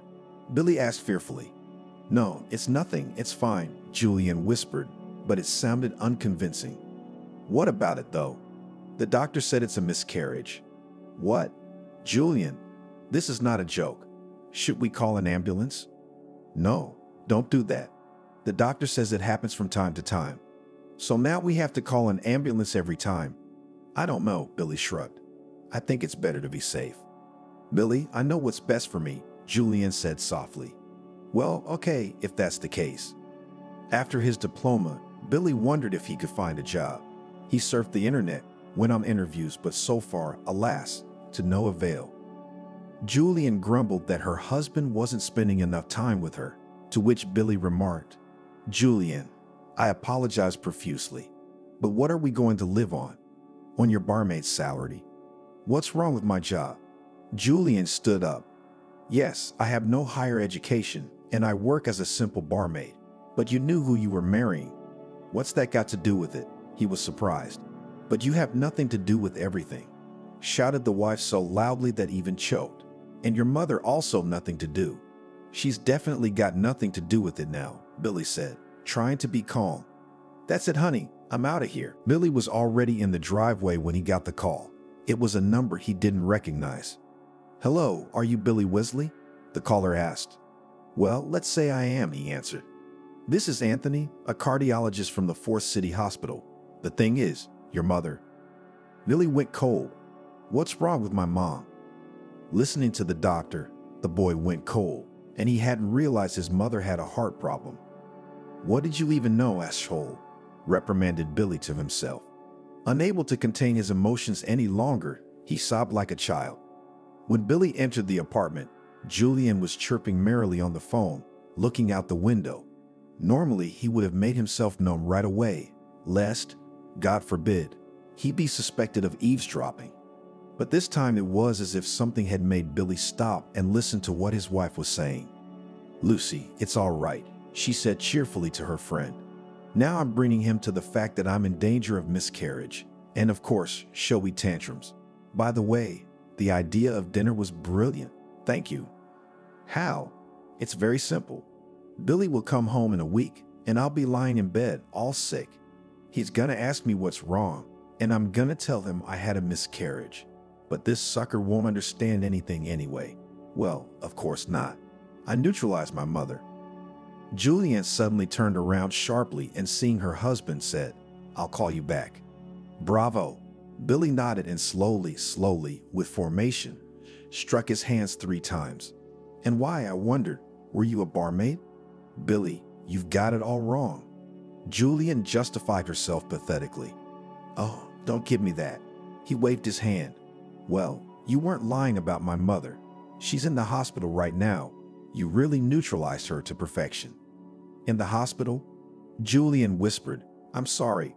"Oh, really?" grinned Billy. Billy gathered his things and said at the door, "Well, darling, see you later. I'm filing for divorce this week, and good luck finding a new idiot." Cindy looked much better. She had an appetite and a healthy blush on her cheeks. Anthony entered the room with a pretty little basket of flowers and a bag of fruit. "Well, beautiful." He waved his hands cheerfully. "But I think you'll look even more beautiful now." If, of course, it is possible. And what will happen? The patient asked with a smile.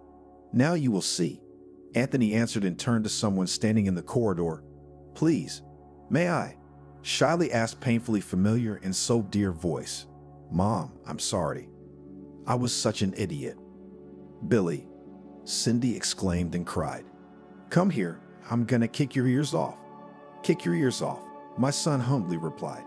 I've earned it. Son, meet Anthony, she said. A very good man and, well, he is.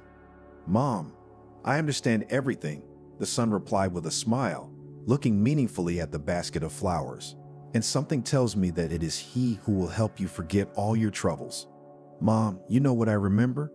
What do you remember? Cindy, Anthony, and Billy coming out of the registry office. I remembered how you graduated from the institute, and I just started studying, answered my son. So you're getting married and I'm getting divorced, Billy sighed. Cindy hugged her son and said, You'll be happy yet. They got into the car and drove to the restaurant, where the closest parents of the newlyweds, Betty, some of Anthony's friends, and of course Ariana, Selena, and Sarah were waiting for them. Anthony held Cindy's hand, and she smiled serenely and thought, and I, silly me, was afraid of change.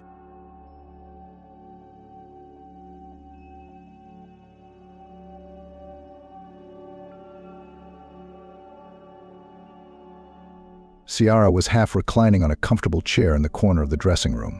Her friend and colleague Edith was on the armrest. Grace was sitting opposite on a swivel chair. She was telling the girls a story about an obsessive admirer who met her every morning at the entrance with a bouquet of flowers. He's so serious, Grace said, amused. His eyes are sad, but there's so much hope in them. Sometimes he doesn't say anything, and sometimes he starts to declare his love, and I'm so proud I pass him by. Are you not afraid? Edith asked, recognizing her. Where do you live? Every day you are haunted by a crazy man. Her friend's assumption caused Grace to laugh. He's like Raleigh or something. He's here on the dance floor right now, waiting for us to come out. And yet I'd be careful, he's a queer fellow. Edith shook her head vigilantly. Come on, Grace grinned. He's kind of funny. All the girls were dressed in short shorts and rhinestone tops. Their long hair was loose, and they wore eye-catching makeup on their faces. The girls worked as dancers in a local club, performing to warm up the audience on high platforms. Calypso's guests welcomed the three beauties, especially the male part of the club's visitors. How did Ciara end up here? It's simple. She came to the audition when she saw an advertisement at the bus stop requiring dancers for an evening show. The girl naively thought at first that it was a kind of concert hall. She knew how to dance, could dance, and loved it. Her childhood was spent in a large village with the beautiful name of Accord. There was a 2-story children's arts center on the central square, and it was in this center that Ciara had been choreographing for as long as she could remember. At first, her mother and grandmother took turns taking her to classes. Then Ciara grew up and got there on her own. Gradually, she joined the dance group. The girls performed at all holidays in Accord and even traveled to the city for competitions. Often they returned as winners, bringing back cups, medals, and certificates. Friendship, adventure, rehearsals, performances. It was a bright, saturated life.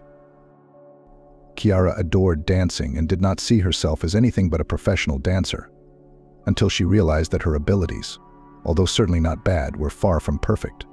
At large regional and district competitions, Ciara saw girls of her age who could do things that she herself had never dreamed of. And her mother was against such a career.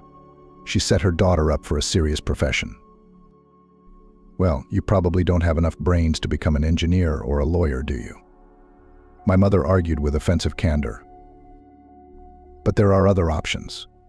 I was looking for a food technologist or a marketing specialist, for example. Her mother was right. Ciara's school grades left much to be desired, mostly weak C's. In physical education, of course, a solid A, the impact of many years of choreography, but the rest. Well, the girl had no heart for science. She liked to dance. In her dance group, she was one of the best, but still not good enough to compete with young dancers in regional competitions. What to say about a higher level? When the time came, her mother and stepfather decided everything for Ciara. They paid for her commercial education at the Faculty of Food Processing Technology. They rented an apartment near the university and sent her away from home with a light heart. Ciara knew that everyone was happy to see her go, because ever since her mother had married Matthew, Ciara had always felt like an extra. It was like she was getting in the way of their enjoyment of each other, distracting them with her learning problems and sometimes behavior at school. When Ciara was 9 years old, Abby, her baby sister, was born. It became clear that the reserved and cold Matthew could be a wonderful father, tender, caring, attentive. The mother, too, had melted into the little girl. Ciara watched them cooing over little Abby, and her heart ached because all she got were comments, heavy sighs, irritation. No, her mother and stepfather were kind of trying for Ciara. They were really doing a lot for her future, hiring tutors, buying nice clothes, and planning deliciously for their eldest daughter's future. But it's all kind of on duty, just because it has to be. Mother and Matthew's heart belonged to little Abby. Her smile immediately made them smile and delighted. The only talk in the house was about the new skills and amazing abilities of the little girl. Years passed. Abby grew up, nothing changed. She was just some kind of a perfect child, obeying her parents, loving to read, trying to help her mom and dad in everything. And when Abby went to school, it turned out that she was also smart. The girl brought home only A's, exclusively. Ciara loved her little sister, too. Abby really was a wonderful person, sensitive, kind, and fun. But to feel like an extra in your own home was really hard. And that's exactly how Ciara felt. Dancing was the girl's only salvation on stage. In the circle of her favorite friends, Ciara forgot all her sorrows. Music and clear movements invariably lifted her spirits. The applause of the appreciative audience drew her away. Except that one far from beautiful day, some businessman bought the children's center, and the club turned into a dairy. New jobs appeared in accord, well-paid ones, by the way. Some sections and clubs were transferred to local schools. But Ciara's dance group broke up. They needed bigger halls, mirrors, a stage. Ciara felt this moment hard. The only thing that filled her life with energy and joy was gone. No more rehearsals, no more walks with the girls after practice, no more road shows. It's all for the best, her mother exhorted. She had no way of understanding her eldest daughter, nor did she try to. You're probably already in your senior year of high school.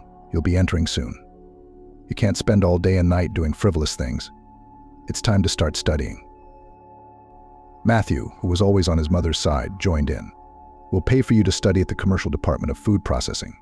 Your task is to study at least for C's, so as not to drop out. When you come back, you'll get a job at our dairy. That's it. Her parents had already made up their minds for Ciara, but she did not resist because she no longer had a dream to fight for. Her plans to become a great dancer were in the past. Ciara felt that she was hindering her stepfather and mother, that without her, their family mom, dad, and little miracle daughter would become more harmonious and happy.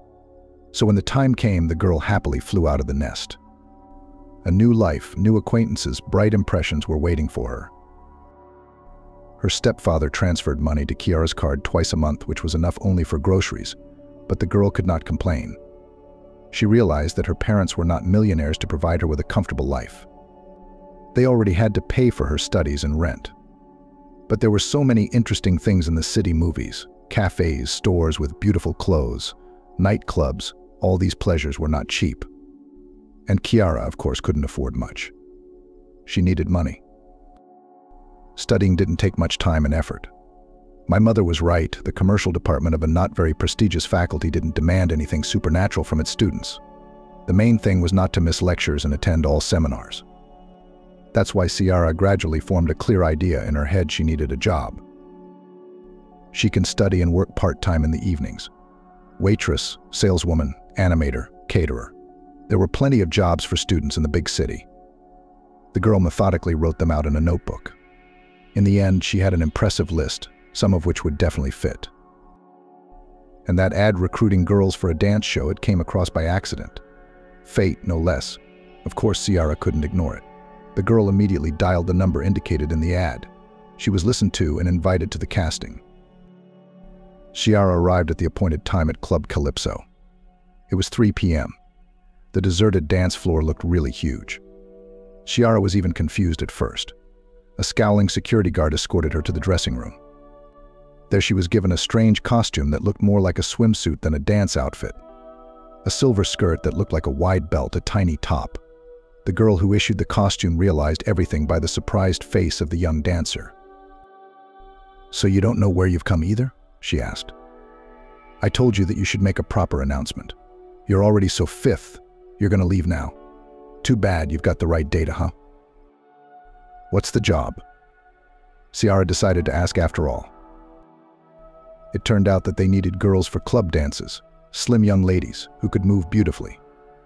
When the degree of fun drops on the dance floor, the girls are released on the high platform, and they add energy and mood to the evening. "Will I be wearing clothes?" Ciara asked. The girl laughed. "Of course, this is a decent establishment. Yes, the dancers' costumes are revealing enough to attract attention, but it's only dancing. And we have good security here. They make sure there are no misunderstandings." Ciara thought about it and agreed to give it a try. After all, it was her long-forgotten dream to dance in front of an audience. Besides, the salary offered was more than good. You can't earn so much as a waitress. And the Club Calypso really is a serious place. As a last resort, if you don't like something, you can always leave. That's how Ciara became a dancer. 2 other girls joined her at Calypso. At first, the choreographer showed the newcomers Edith's basic moves. Grace and Ciara quickly understood what was required of them, and the choreographer was satisfied. "It's nothing complicated," smiled the man, who was a fairly famous dancer in the past. "I showed you the base, and then you improvise, move to the music, show yourself. You are beautiful, graceful. Just nymphs. The public will love you." At first, Ciara was shy to go under the spotlight. She realized that everyone was looking at her. But then, looking at her friends dancing selflessly. The girl was drawn in, relaxed. Now she felt on her platform, like a fish in water, watching. Well and great, they admire, and there is something to admire. Slender, trim figure, long legs, shiny dark hair, beautifully flowing over elegant shoulders, huge eyes, black eyebrows, plump, almost like Angelina Jolie lips. Ciara had once been shy of them as a child. Some of her classmates had even teased her with sticky fish. Now these girls themselves ran to cosmetology to inject fillers. As time passed, Ciara began to enjoy her work. She liked to delight. During the dance, she felt like a queen above the crowd, because the girls' platforms were high enough so that they could not be reached by obsessive admirers, and the young nymphs certainly had admirers. The girls' safety was strictly monitored by 2 strong, pumped-up guys. The place was a serious nightclub Calypso, not a cheap eatery, and not the 3rd disrupted bar, but incidents still happened. Some club guests managed to achieve their goal of making their way to the girl they liked, and that's what happened to Grace. A young guy who happened to be in the club one day saw her and apparently fell in love. Followed the girl home in the morning, got her address. So now he meets her every morning with flowers. Grace laughs, but if it were Ciara, she'd be wary. There's no telling what this guy has in mind. And how did he track Grace down? The club's employees were leaving the club in the morning through a different building entirely, the one next door. That's surprising. Maybe he bribed one of the guards. Still, Ciara felt a little sorry for the guy. He must have grace in his heart to be waiting for her at the door. And flowers aren't cheap these days. Maybe he's spending his last dime on a bouquet for EVA. Everything's funny to her. Ciara also had an admirer who knew more about her than he should, and he was nothing like the poor, humble guy who'd been keeping Grace in line. He was a grown man, mature and very wealthy. David owned a chain of high-end restaurants in their town. He was in his early 40s. Tall, athletic, fit, well-groomed, always stylishly and tastefully dressed, incredibly charismatic and charming. Her friends were even a little jealous of Ciara because of the fact that David paid attention to her. Usually the guards suppressed the girl's communication with the guests of the club. But this time the owner of the club approached Ciara and, a little stammering, proposed to meet. "One of our guests really likes you, a VIP guest. He wants to talk to you, just to talk to you. If you don't mind, I'll tell him, he'll understand. It's just that he's a powerful man." Ciara realized that this was something very serious. The club owner himself was almost making excuses for her now. She felt a little scared, and at the same time curious as to what kind of important figure was paying attention to her. Who was he, this person who made the master embarrassed in front of her and an ordinary dancer? Yes, and to Ciara's ego, this is a very big power. That's how irresistible she is, since she got such a man hooked. Anyway, Ciara then gave her consent to the meeting, which caused the joy of the boss. David came straight to her dressing room. So handsome, so strong. He was not distinguished by aggregates, muscles and pumped-up torso, but nevertheless made an impression of a very strong and confident man. The man looked over Ciara with interest, who had already managed to change out of her dance costume for blue ripped jeans and a stretchy t-shirt. David is mesmerizing. Really? Could this man be her admirer? Until now, the guards had been chasing away the boys who'd fallen in love with the pretty dancer, and now suddenly she had a man like this. David settled into the chair across from Ciara and smiled at her. The girl's confusion seemed to add to it. "Why are you so risky?" He finally broke the silence. "You look so different on the stage." Ciara smiled embarrassedly, her eyes downcast in a childish way that she couldn't quite figure out how she felt. This man, he was both intimidating and alluring at the same time. David took the initiative. He had mastered the art of negotiation. Ciara didn't notice how relaxed she was. The man asked the girl about her life and hobbies, so that she wanted to tell him everything. He listened attentively and made appropriate remarks. Once in a while, Ciara ventured to ask him questions too. He answered straightforwardly, without prevarication. So Ciara learned that David owned a restaurant business and was therefore a very rich man. He also had a wife and children. The man did not even try to hide it, as well as the fact that he really liked Ciara. He offered her to be with him together to travel, to spend time, to communicate. "You're very beautiful," David said, looking straight into her eyes. These words from his lips had an incredible effect on the girl. She felt goosebumps run down her back, her palms grew cold, and the blood clung to her cheeks. "I'd really like to get to know you better, but I can see you're not ready yet. Am I right?" Of course he was right. David seemed to know everything in the world. Ciara nodded cautiously. "Well, I won't rush you," David smiled. "But no one will stop me from coming and admiring you. You don't mind, do you?" Of course, Ciara didn't mind. She realized that she would be dancing just for him from now on, and would search for David with her eyes among the crowd. He frightened her with his power. A voice with a slight hoarseness, the scent of elite perfume, mixed with the smell of expensive cigarettes. It all made the girl's head spin. But something kept Ciara from taking a counter-step. She needed to think it over. David is married. He offers her to be his mistress. It's not an enviable role. After all, Ciara was raised in a traditional household, and all her neighbors were the same. Such liaisons were frowned upon in their village. And it was scary to be in the hands of such a powerful man. Now the final step has not yet been taken. David is keeping his distance, giving her a choice. Will Ciara have a choice later? That's the question. David was gone, and Ciara began a time of anguish and torment. At night, lying in her bed, she imagined David, trying to figure out where he was, what he was doing. Maybe he was generalizing another young beauty or working. Was he thinking about her? Or was her indecision the end of a relationship that had never really begun? The next day was Ciara's day off. She didn't go to the club, but on Saturday she was performing. Ciara danced on her platform and desperately hoped that David could see her now. She was trying for him, just for him, and David could see her. When Ciara returned to her dressing room, she found a bouquet of scarlet roses on her dressing table with a note from him. The man expressed his admiration for the young dancer and compared her to a lovely, graceful nymph. That would make anyone dizzy. David often came to the club. When Ciara noticed him in the VIP area, her heart began to beat faster. The man sent her gifts, a bouquet of flowers, a bottle of expensive wine, a dainty bracelet. Sometimes he showed up himself. Ciara always waited for these meetings. He sat in the dressing room in the chair opposite the girl. They talked. David looked at Ciara interested. In his eyes read admiration and passion. David waited patiently for a sign from the girl, and this attracted Ciara even more, but she still did not dare. Her friends called her stupid for it. Such a man, I shook my head dreamily. Grace, not like my begrudging admirer with the bouquets. If I were you, I wouldn't doubt it for a moment, said Edith. I wish I had been so fortunate. Try harder. Maybe you'll make it, said Grace. No, I've got the same beggarly students as you. Edith was not indebted. Ciara had her doubts. Something kept her from becoming a lover. David has a wife after all, and he is pursuing her, a young dancer. This says a lot about both the man's moral character and his non-serious attitude towards her.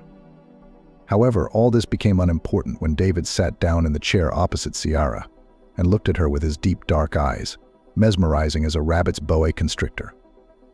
Ciara realized that she was just a pretty trophy to him. David would play with her quickly and find a new object. And she was just a difficult prey to heat up the hunting excitement. Yes, Ciara was aware of all that. And at the same time, she knew she couldn't resist for long. David had an almost magical effect on her. Ciara found it increasingly difficult to control herself. His look, his voice, his palms, his lips. The girl had no strength left to resist. "Good job keeping it together, the costumer," a woman in her 40s, said to Ciara. "The minute you go along with David, it's all gone. How many of them I've seen, first one, then another, then a third. But you're a good girl. You've got guts." With a pivot. If that woman knew what kind of dreams Ciara was having with David. But the costumer's words betrayed for a while that her detached demeanor was the best strategy for dealing with the situation. The parents didn't know what their daughter did for a living. Ciara didn't tell them she danced. They wouldn't have understood, would have thought their daughter was a disgrace to their pious family. If nothing else, they would have taken her back to the village out of harm's way. Once again, Ciara would have to feel like the fifth wheel on the cart. And of course her mother and stepfather knew nothing about David or Ciara's new lifestyle. They generally preferred to keep their distance. The three of them seemed to be doing well together. And time passed. Gradually, Ciara began to realize that she was losing herself. At first, the dancing, the club, the nightlife, the admirers all seemed like a bright adventure. But then the girl began to feel some strange desolation. Rattling music, cigarette smoke, booze being a river, sticky stares, flashing lights, and David. David, who was getting more and more insistent and assertive. Ciara's partners changed one after another. First, Edith's parents found out who their daughter worked for, showed up at her house and made her scandalized and forced her to quit. Then Grace unexpectedly married that funny fan with flowers. He turned out to be reliable, faithful, and genuinely in love. Grace appreciated all this to the fullest. The girls were quickly replaced. The new girls danced just as well, but Ciara couldn't make friends with them. Maybe she just didn't want to. The girl drank a lot now, and somehow she became addicted to the energy cocktails served at the Calypso bar. They gave her strength, lifted her mood, and made her gloomy thoughts disappear. Everything seemed to be going well for Ciara. She was dancing and earning money, and not bad money at that, and she was studying at the university in parallel. She even had a wealthy admirer. Ciara knew that if she asked, David would do a lot for her. Nothing seemed to be impossible for this man. It was true that every request had its price, but it was no longer important. And yet Ciara's soul felt a kind of hopeless longing. She wanted to be like before, full of hopes for a new interesting life. Modest, a little shy. But after more than a year of dancing in front of hundreds of people, it is difficult to return to the past, to the present. One day Ciara decided to quit. She came with an application to the owner of Calypso, but he offered her twice the salary because Ciara was so well received by the audience. So the girl stayed. It was true what they say, everything in the world has its price, even her, Ciara.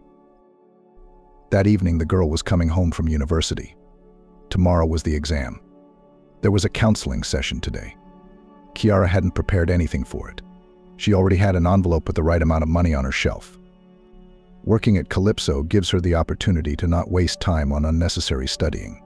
Her parents, looking at their daughter's credit card, were overjoyed. They thought Ciara had finally gotten smart. They did not suppose that 70% of these marks the girl just bought. It was hard to deceive them, but Ciara had no close relations with her mother. And then there's David. He asked Ciara to fly to the Dominican Republic for the vacations. A paradise, a luxury resort. A week alone with David, away from all the worries and heavy thoughts. It was the reboot Ciara needed. There was no strength to resist David, and she didn't want to. What did she have to lose? So everyone's fooled, so why not make the most of this situation and enjoy it? And what happens next? Who cares? The girl was distracted from her gloomy thoughts by a frightened cry. The weak, trembling voice was full of despair. Ciara turned to the sound and was stunned. Pressed against the wall of the house was an old woman, thin, small, with a plaid tropical bag in her hands. Her eyes were full of terror, for a huge dog was coming at her, growling menacingly. The dog must have smelled the meat the old woman was carrying home from the market. As luck would have it, no one was around. The big dog, smelling a weak victim, was preparing to attack. Kiara, without thinking, grabbed a stick lying at her feet, shouted loudly, "The beast," and went right at him. The dog was confused. He felt the strength and determination of his opponent. Besides, he was very embarrassed by the stick. He decided not to mess with the humans and ran away. The old woman, pale as a sheet, looked at the dog. She couldn't believe her unexpected rescue. Chiara stepped closer to her. "Are you all right?" "It's okay, honey. It's okay. Thank you so much. I thought he was going to kill me. How did you not freak out?" Chiara shrugged her shoulders. In the village, she'd often seen people fending off dogs. It was usually enough to hold something in their hands and show their confidence. Dogs are afraid of that. Such a beautiful girl, thin, young, and not afraid, continued to admire the old woman. And they also say that men are the stronger sex. Chiara smiled. She was pleased by this old woman's gratitude. She felt strong and good and kind next to her. A wonderful feeling. "I want to thank you," the stranger continued. "Don't do that," the girl protested. "It wasn't hard for me. It wasn't hard for me, and it's what anyone would have done in my place." "Not any of them," the old woman shook her head. "You have a heart of gold. Still, I want to thank you. I have something that seems to have been specially made for you, and I don't need it." This was where Ciara was already torn with curiosity. What was this thing? "Shall we go?" The old woman smiled, noticing the hesitation of her interlocutor. "I live not far from here, in the next house." Ciara didn't follow the old woman up to the apartment. It's not a big deal. There were so many stories about young girls disappearing. Still, she couldn't trust a stranger 100%. The old woman understood everything and was not offended. On the contrary, she praised her companion for her vigilance. The elderly woman was gone for about 5 minutes, and then she came out to Chiara with a small scroll in her hands. The thing this grandmother was talking about was carefully wrapped in wrapping paper. "Here you go," she smiled, holding out the gift to Chiara. "It's like it was made especially for you. It's amazing. It doesn't even look like that." The girl untied the rope in impatience, unfolded the paper, and could not restrain a surprised sigh. How could such a thing be possible? It was a painting, painted in colors, small, a little larger than a standard photograph, and yet all the details on it were written out with amazing precision and clarity. Chiara, gazing into this creation, became more and more amazed, because the painting was of herself, while working at the club apparently, one of her arms reaching upward, her back leaned back slightly, long hair spread across her shoulders. Only instead of the usual mini shorts, skirts, the artist drew on her an exquisite light dress on thin straps, as if shining from within. Like a princess from a fairy tale, the image was completed with a thin tiara. Ciara recognized herself. It was her face, her eyes, her eyebrows, her lips, her bracelet on her arm. Leather, wide, made up of an interweaving of thin bags. She bought it once in a gift shop. Inexpensive, but a favorite piece of jewelry. Darkness reigned around the heroine of the painting, lightly scattered by starlight. "It looks like you," the old woman smiled. "That's why I thought you should have it. It's one of my favorite paintings, but it suits you better, by God." "Where did you get this?" Ciara finally found her voice. "Brandon gave it to me. The artist rented my apartment for a long time. Now he's been gone a couple months, but he comes to visit me sometimes. I used to treat him like my own grandson. I don't have any of my own, and Brandon's used to working. His family is strict and cold, so he melted and got attached to me. He painted so many pictures for me, landscapes, still lifes, and even my portrait, and he often paints this princess. She's dancing, or just sitting on the shore, or smiling. It's beautifully drawn. It's very beautiful. He's a talent, and he's appreciated. He is. That's why he moved out, isn't it? He got some money, so he bought an apartment in the center with a picturesque view of the river. She's a princess, or a mermaid, or a nymph, or just an ordinary girl. How many times have I wondered who that is? I thought maybe it was his favorite girl. But he jokes away. I saw her in a dream, he says, that's all. You can't get a word out of him anymore. Amazing story. That's right. And you look a lot like this girl. Practically a portrait of you. That's why I'm giving you this painting. Ciara smiled, thanked the old woman, and headed home. She spent the rest of the evening admiring the painting, becoming more and more convinced that she was the one depicted in it.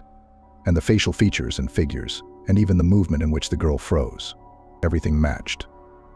Except for the costume, of course. Ciara had never worn such beautiful long dresses and tiaras, but everything else was identical. There was no doubt about it. This mysterious artist Brandon, that's what the old lady had called him. He must have seen her at the club. During the dance, probably the movements from her dance and the painter depicted in his painting. And it should happen that the work was in her hands quite by chance. It was mystical. Looking at the portrait, Ciara tried to imagine its creator. She knew it was a fairly young man. The old woman had said she treated him like a grandson. So Brandon is about Ciara's age or slightly older. He's also clearly a very talented guy. How accurately he captured Ciara's movements. And the details. The artist didn't even forget to label the tiny mole on her shoulder. Maybe he saw it more than once.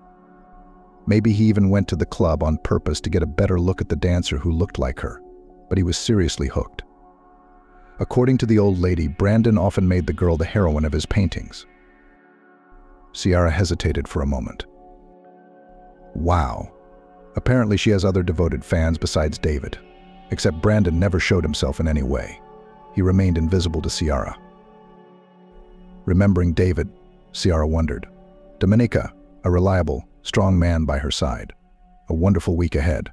But then what? He'd go back to his wife and kids, and she'd remain in mistress status. They'll see each other occasionally. David, of course, won't begrudge her attention and gifts. Ciara will have some luxury, expensive things. Maybe he'll even buy her a car and an apartment. But that's not certain, of course. And then David would get bored quickly. Ciara knew that. The girl understood perfectly well that it was her aloofness and inaccessibility that caught the man's eye. What about her? Did she love David herself? Any feelings? Ciara felt it for the man for sure. He drew her in with his strength and confidence. Determined and successful, almost omnipotent. And he looks at her, an ordinary student, a dancer, a girl from the village, as if she were a deity. It's not a fact that this look is sincere. David is experienced, mature, intelligent. He knows how to act to get his way. And yet, realizing all of this, Ciara still reached for David. It was a strange, confusing situation. Ciara wanted love, warmth, care, all of which she didn't get at home. In David's strong, reliable embrace, the girl would feel needed and protected at least for a while, and even, perhaps, could convince herself that it was not an illusion. And then, it was that later that made the girl hesitate and doubt. David would leave her. He would return to his family, find a new object. Would Ciara be able to cope with his departure? Would she be able to take it? Suddenly, this painting is like a message from a secret admirer. Ciara really seems to have aroused strong feelings in him. He portrayed her as more than just a beautiful demigoddess. Only someone truly in love could look at her like that. It's a shame that Brandon's in the shadows. He may have tried to get through to her, but the guards wouldn't let him. Not everyone is as powerful as David. Ciara was suddenly very eager to get to know him, this artist for whom she had become a muse. To see what he looked like, to hear the young man's voice, to talk to him, and look into his eyes, only how to find Brandon in this huge city. The old lady said the artist had managed to buy himself an apartment in the center overlooking the river. Ciara knew nothing more about him, only his name and approximate place of residence. That's a bit small, isn't it? I wish I knew Brandon's last name. Then it would be possible to scour social networks or artist forums. But as it is, it's like looking for a needle in a haystack. Of course, we could go back to the old lady, ask her more about the young man. Maybe she knows his address, but it's awkward. And anyway, they'll see each other. And then what? She imagined that the guy was in love, and he might not be free at all. Ciara's thoughts were interrupted by a call from David. They had agreed to call tonight. The man should explain how to issue a passport. The trip to the paradise corner of the earth was just around the corner. David became more insistent. He came to Ciara's dressing room more and more often, sat closer to her, and even allowed himself to put his arm around her waist, which had never happened before. More and more often, Ciara felt like David's thing. In a way, it was even pleasant. Next to him, she didn't have to decide anything, only obey his orders.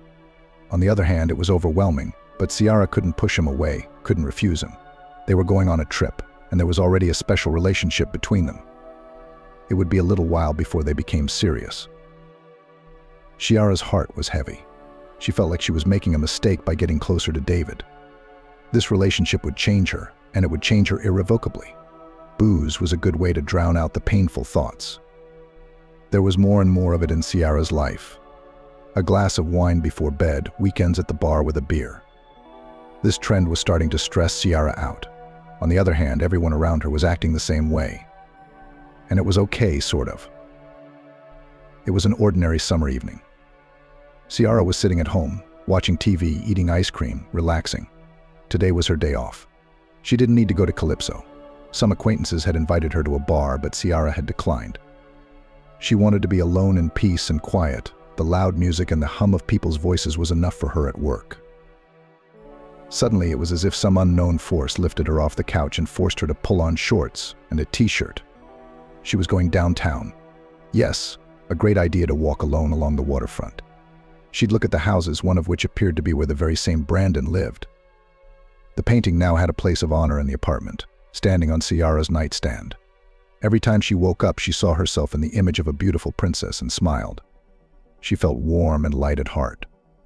Someone sees her with such eyes, it means that she is not indifferent to this someone. Despite a weekday evening, the center was crowded. Parents with small children, couples in love, and teenagers on scooters strolled along the embankment. There was always a festive atmosphere here. Ciara walked along the embankment. On her right there was a parapet, behind which flowed a full-flowing river. On the other bank there was a huge park, overgrown with tall trees. Pleasure boats with vacationers sailed along the river. On the left side of the street stood out 5-story houses. They were quite new, recently built, but not typical high-rise buildings in the form of stone boxes, but buildings with fanciful balconies, galleries, and passages. Ciara knew it was high-end housing. The passerby was really starting to make good money from his paintings if he could afford to buy an apartment in a place like this. Ciara decided to walk next to the houses. Clean yards, spacious parking lots, a sports field. Behind the new buildings one could see old houses by which one could study the history of the city. Stucco patterned shutters, columns. Ciara involuntarily admired the old buildings. Now some organizations were located here, and once upon a time, merchants and artisans lived in these houses. Ciara's attention was suddenly drawn to the archway leading to the courtyard.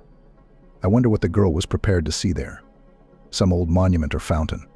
But it was the walls of the archway itself that caught Ciara's attention.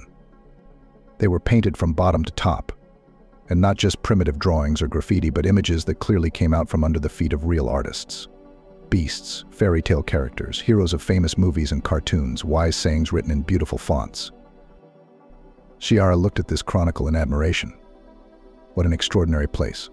Her eyes blurred with the abundance of drawings. She wanted to look at everything, absolutely everything, without missing a single detail. And then Ciara saw herself again. On the round, yellow surface of the moon, a girl with long dark hair, beautiful and sad, danced barefoot against the black of space. And again the same leather bracelet on her wrist, her favorite. She was still wearing it now. The girl's breath caught. This drawing was made by him, Brandon. The guy lives somewhere nearby and probably drew it just recently. The paint is still bright, fresh. The girl couldn't resist. She took an eyebrow pencil out of her bag and left a signature next to the picture. I've seen it. It's very beautiful. Only I'm not like that. Ciara returned home in a strange mood. On the one hand, she was happy to discover another piece of news from the mysterious Brandon and to see that she did indeed hold some place in his heart and thoughts. On the other, it was even harder now. Because after what had happened, she didn't want to see David at all. A relationship with him now seemed even more wrong. Ciara tried to imagine what Brandon looked like before she went to sleep. She might even have seen him at the club. She meant something to him. since Brandon drew her so often. The mother either died when he was very young, or her life was taken by an illness that developed after giving birth to an only child. The boy was raised by his father, a sullen and busy man, and also his grandmother, his father's mother. The child knew no denial of anything since childhood. His only parent, Jaden Wright, was a successful entrepreneur. The man always dreamed that his son, when he grows up, will continue his business. Jaden Wright planned to leave his mini empire to his heir. But something went wrong.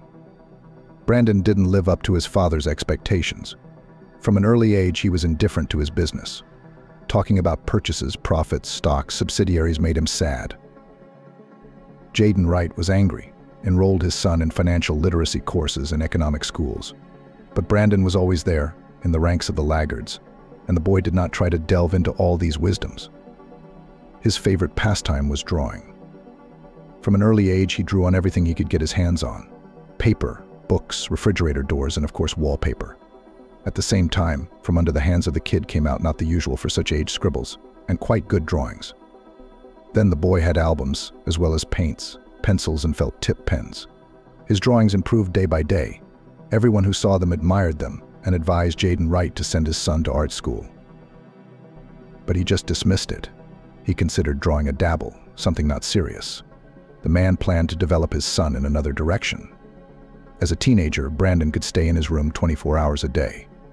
In his sketchbook appeared fantasy worlds, evil trolls, beautiful princesses, courageous heroes. Drawing, the boy forgot about everything and about lessons, and about the need to go to school, and even about food. Drawing absorbed him completely. He didn't need anything. Nothing else interested him at such moments. And if it hadn't been for his grandmother, who had almost forcibly torn his grandson out of his familiar world, Brandon wouldn't have left his room at all. But Emily was relentless. She made sure that her grandson did his homework, ate on time, and attended all the classes and clubs that Jaden Wright had chosen for him. Emily and her son were practical, savvy, goal-oriented people. Brandon's creative nature was alien to them, and it is unclear what caused conflicts and frustrations. Brandon's mother would have shared his hobbies. She herself was very good at drawing. Jaden Wright still kept his wife's drawings, which she sometimes gave him. It was a transfer to paper of song lyrics that both spouses liked. Brandon loved looking at these drawings. To him, they were like a connection to the mom he never knew. It made him feel good to know that he looked like her. Years passed. Jaden Wright had almost given up on his failed son. Brandon was not the kind of heir one might dream of. Weak, unsportsmanlike, withdrawn. Doesn't understand his father's business and doesn't even want to know about it.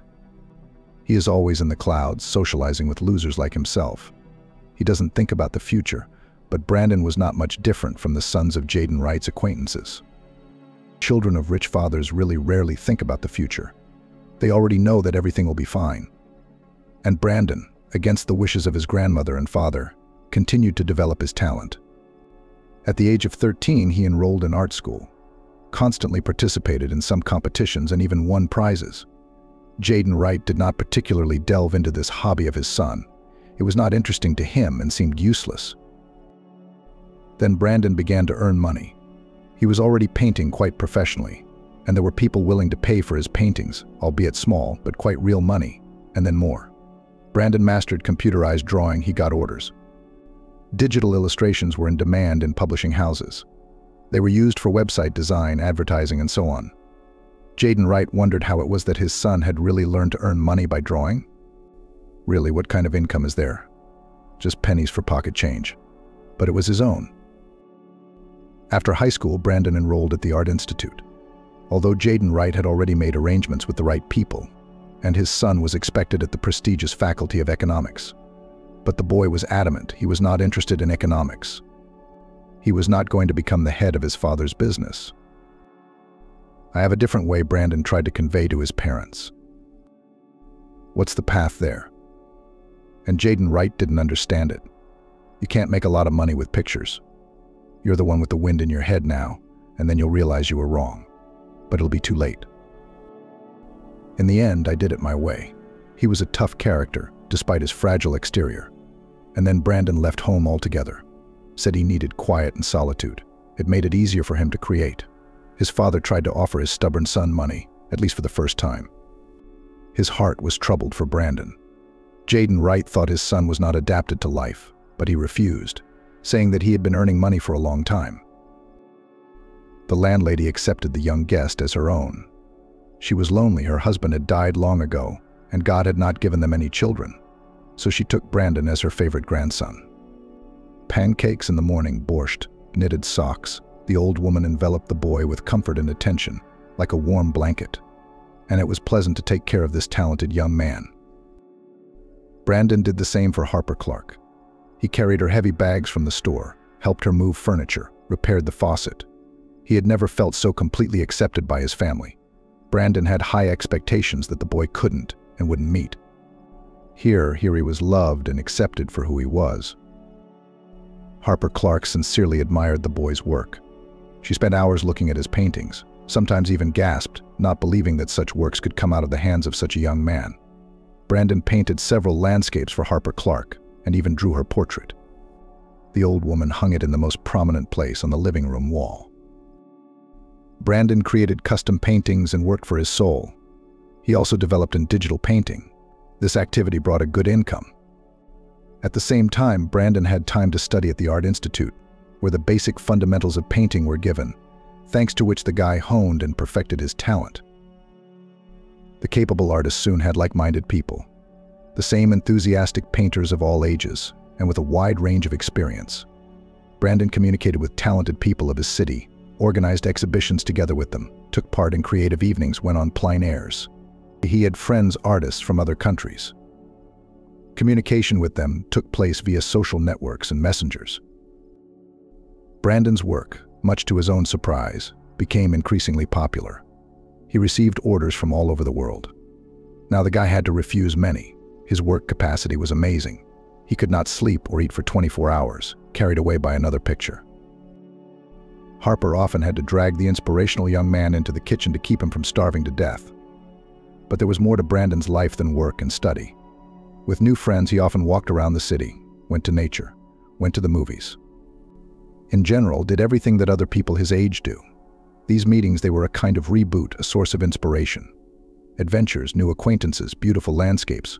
All this gave birth to amazing subjects in Brandon's head, which the young man then transferred to the canvas. Brandon had fans who were not just fans of his work, but a fan of himself. Mia, a young waitress from the bar, a student who worked part-time in the evenings. Skinny, with short brown curls and a scattering of cute freckles on her nose. Brandon and his friends frequented this bar.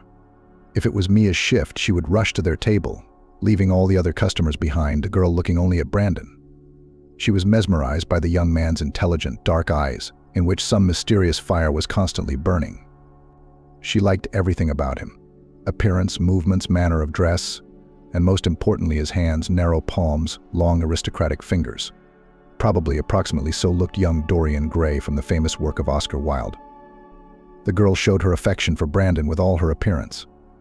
It was impossible not to notice it. Mia smiled at him, looked into his eyes, and inadvertently tried to touch his hand. And anyone else would have lost their head by now. But Brandon, to Mia's great regret, he paid no attention to her. Once upon a time, back in high school, the guy had a crush on a classmate. They even had an affair right after graduation. Stormy, bright, beautiful. Only it ended in a trivial way. One day, Brandon happened to see Leslie on the street. She was making out with a brutal, pumped-up guy. The girl did not think to be embarrassed.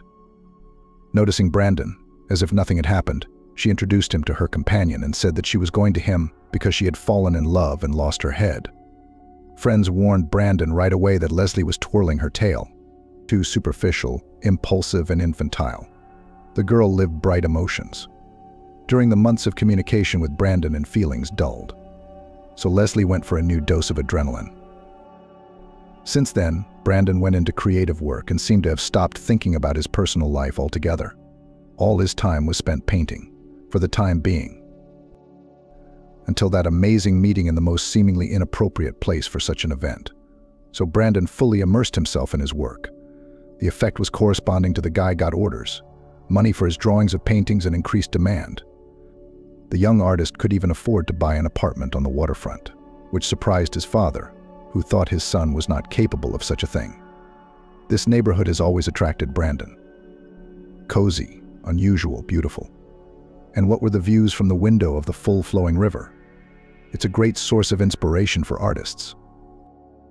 Sometimes Brandon visited Harper Clark.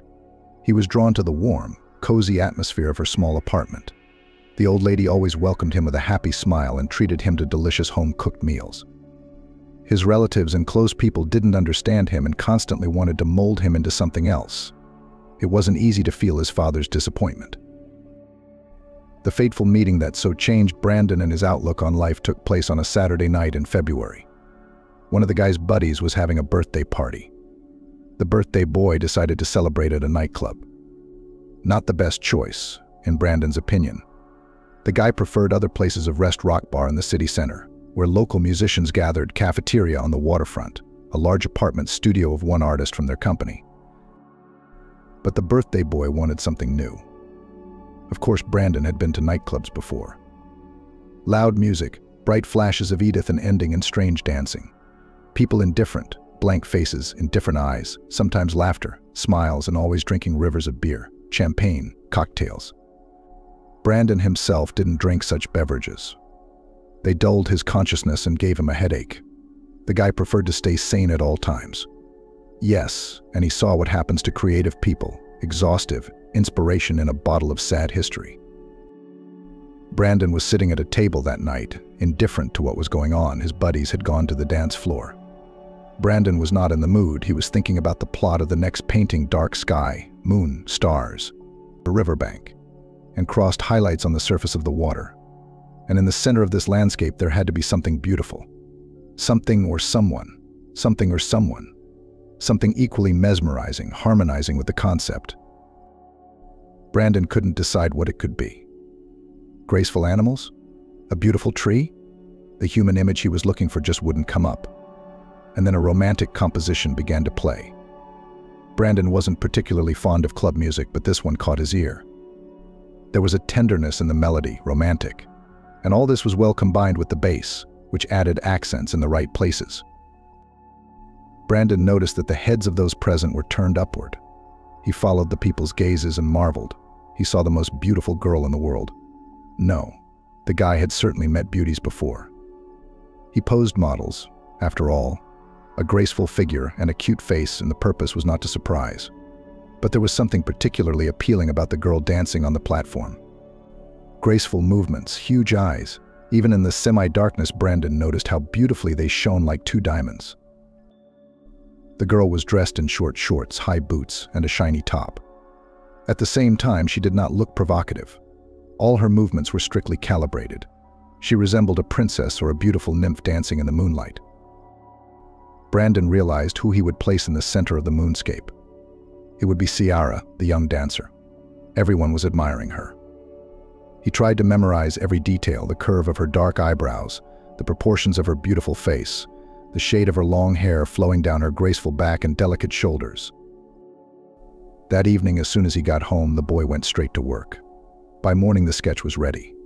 Brandon admired his creation. Yes, indeed, everything turned out exactly as he wanted it to.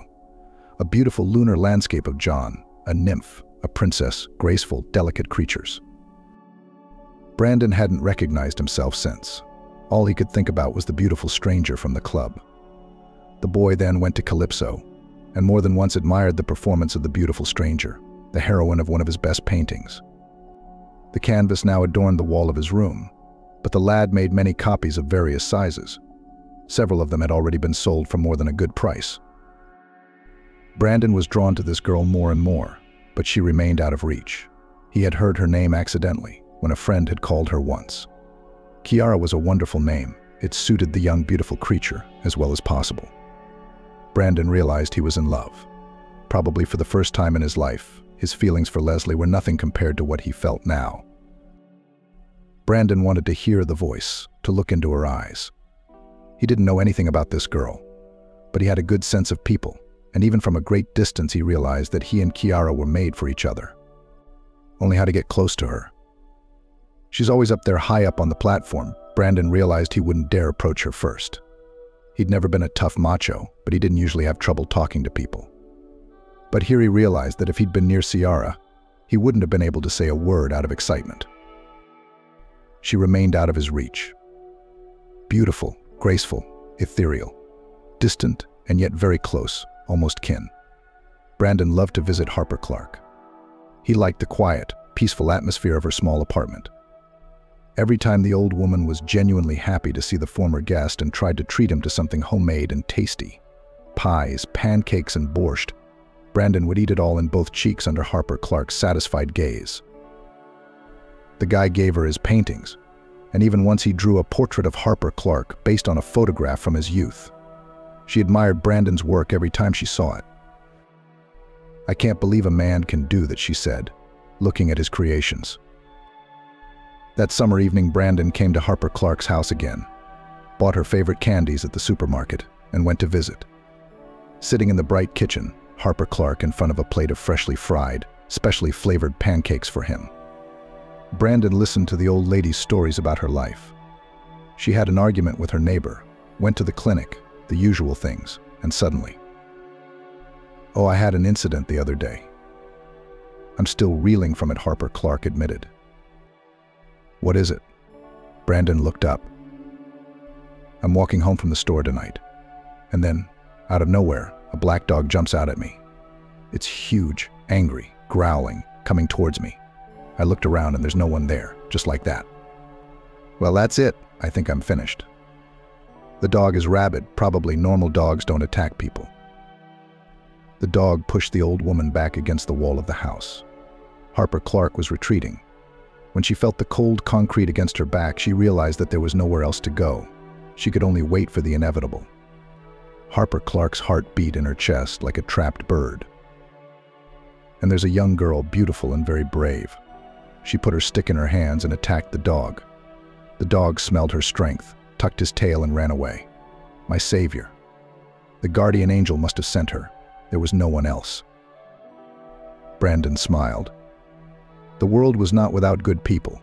He'd realized that a long time ago. "So I wanted to thank her," Harper Clark continued. "She didn't like it at first, but I told her I had something that looked like it was made for her." "And what is it?" Brandon wondered. "The painting is yours. I hope you're not offended. I gave her that princess who dances under the moon." Brandon nodded. He understood what it was about. A copy of his most successful painting, the one of Ciara. "Of course I don't mind," the boy assured me. "I gave it to you. You can do what you want with it. It feels good." Honestly. Just that girl, she looked just like the princess in the painting, eyebrows and eyes and hair, just as thin and beautiful. Similar? Brandon was wary. "Yeah, I thought there was no such thing. It's an amazing coincidence. When I got over the shock, I saw the resemblance right away, and I thought, wow, that's amazing." And her. And when she saw the painting, she was very surprised, and she looked at it for a long time, unable to believe it. And then she started asking me where I got the picture from, what kind of person painted it, and so on. "What about you?" And I answered all the questions I told you about you. Only it so happened that the pseudonym in his creative speech did not go. I guess we were both confused. Me because of that damn dog, because of the painting. Her portrait is as mesmerizing as hers. Brandon couldn't sleep for a long time that night, going over Harper Clark's story in his head. Really? Has she met Ciara? It was just a chance encounter on the street. And the painting that Brandon had been inspired by Ciara had fallen into her hands in such a strange way. Or was it just a girl who looked just like her? No, Brandon realized, sensed with some sixth sense, Ciara had the picture. She now knew she had a secret admirer. And of course the girl guessed that the artist had captured her in a dance, which meant he had seen Ciara at the club. Surely now the girl is thinking about him, wondering who he is, trying to imagine his appearance. Brandon assumed that since fate had made such an interesting move, now that something would shift in his relationship with Ciara. But nothing had changed. He was still watching her from afar, from the dance floor. I mean, she would dance on the high platform and then disappear, always disappearing. Brandon had tried to watch for her outside the club many times, but he'd never seen her leave. Perhaps there was some other way out of the establishment, some secret door. Or maybe the employees left through the office building adjacent to the club, Brandon was disturbed by the growing sadness in Ciara's eyes. He could see it even from a distance. Something was going on in the girl's life. Either she was facing a difficult choice or something bad had happened to her. Either way, she needed the support of a trustworthy man. Brandon was ready to help her. In fact, he wanted to, if only he had the opportunity to do so. It was a warm summer evening. The sun was beginning to sink, coloring the sky in matchless pastel tones of pink, purple, and blue. Brandon was working, painting another picture for a customer. The man decided to make a gift to his elderly mother to present then, and a landscape depicting the place where her childhood passed. Guy loved the order. Brandon worked with inspiration and pleasure. From time to time he would glance out the window. The view of the waterfront always lifted his spirits. The vastness, the wide river, the smart people. A beautiful place. Today it was crowded. The motley crowd flowed down the street like a full-blown stream. Suddenly Brandon saw her. He could not be mistaken, he could not look at Ciara. Because he had drawn her so many times, he had followed her movements so closely. Among the crowd of people he noticed the girl who had become his muse, his inspiration and his dream. She looked very different from her performances. Her hair was in a high ponytail. On her feet, stompy sneakers. A light backpack on her shoulders. Ciara was wearing jeans and a simple gray t-shirt. But Brandon recognized her. Of course he did. What was the likelihood that Ciara would be passing by his windows just as he took his eyes off the canvas? Minimal. There was no way to pass up a chance like that. Brandon rushed to the window. Now he would swing it open and respond to Ciara. What happens then? It doesn't matter. The main thing was to attract attention, to hold the girl, to ask her to wait for him. She'll probably be surprised. Maybe even scared.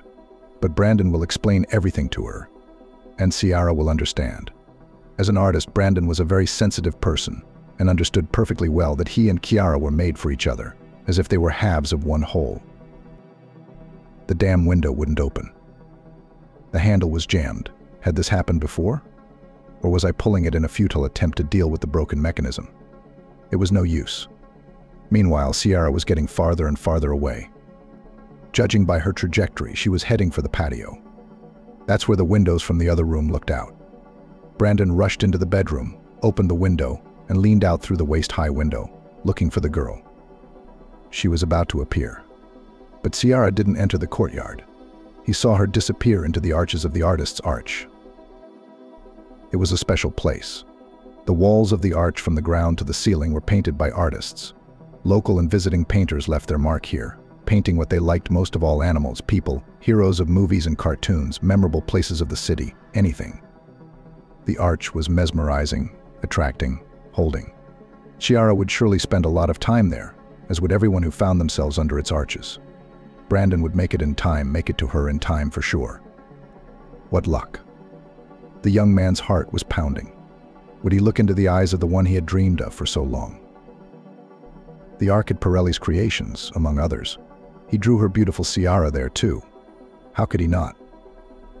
Since the young man first saw the beauty, she often became the heroine of his paintings. On the wall of the arch, Brandon painted the surface of the moon and Ciara dancing on it.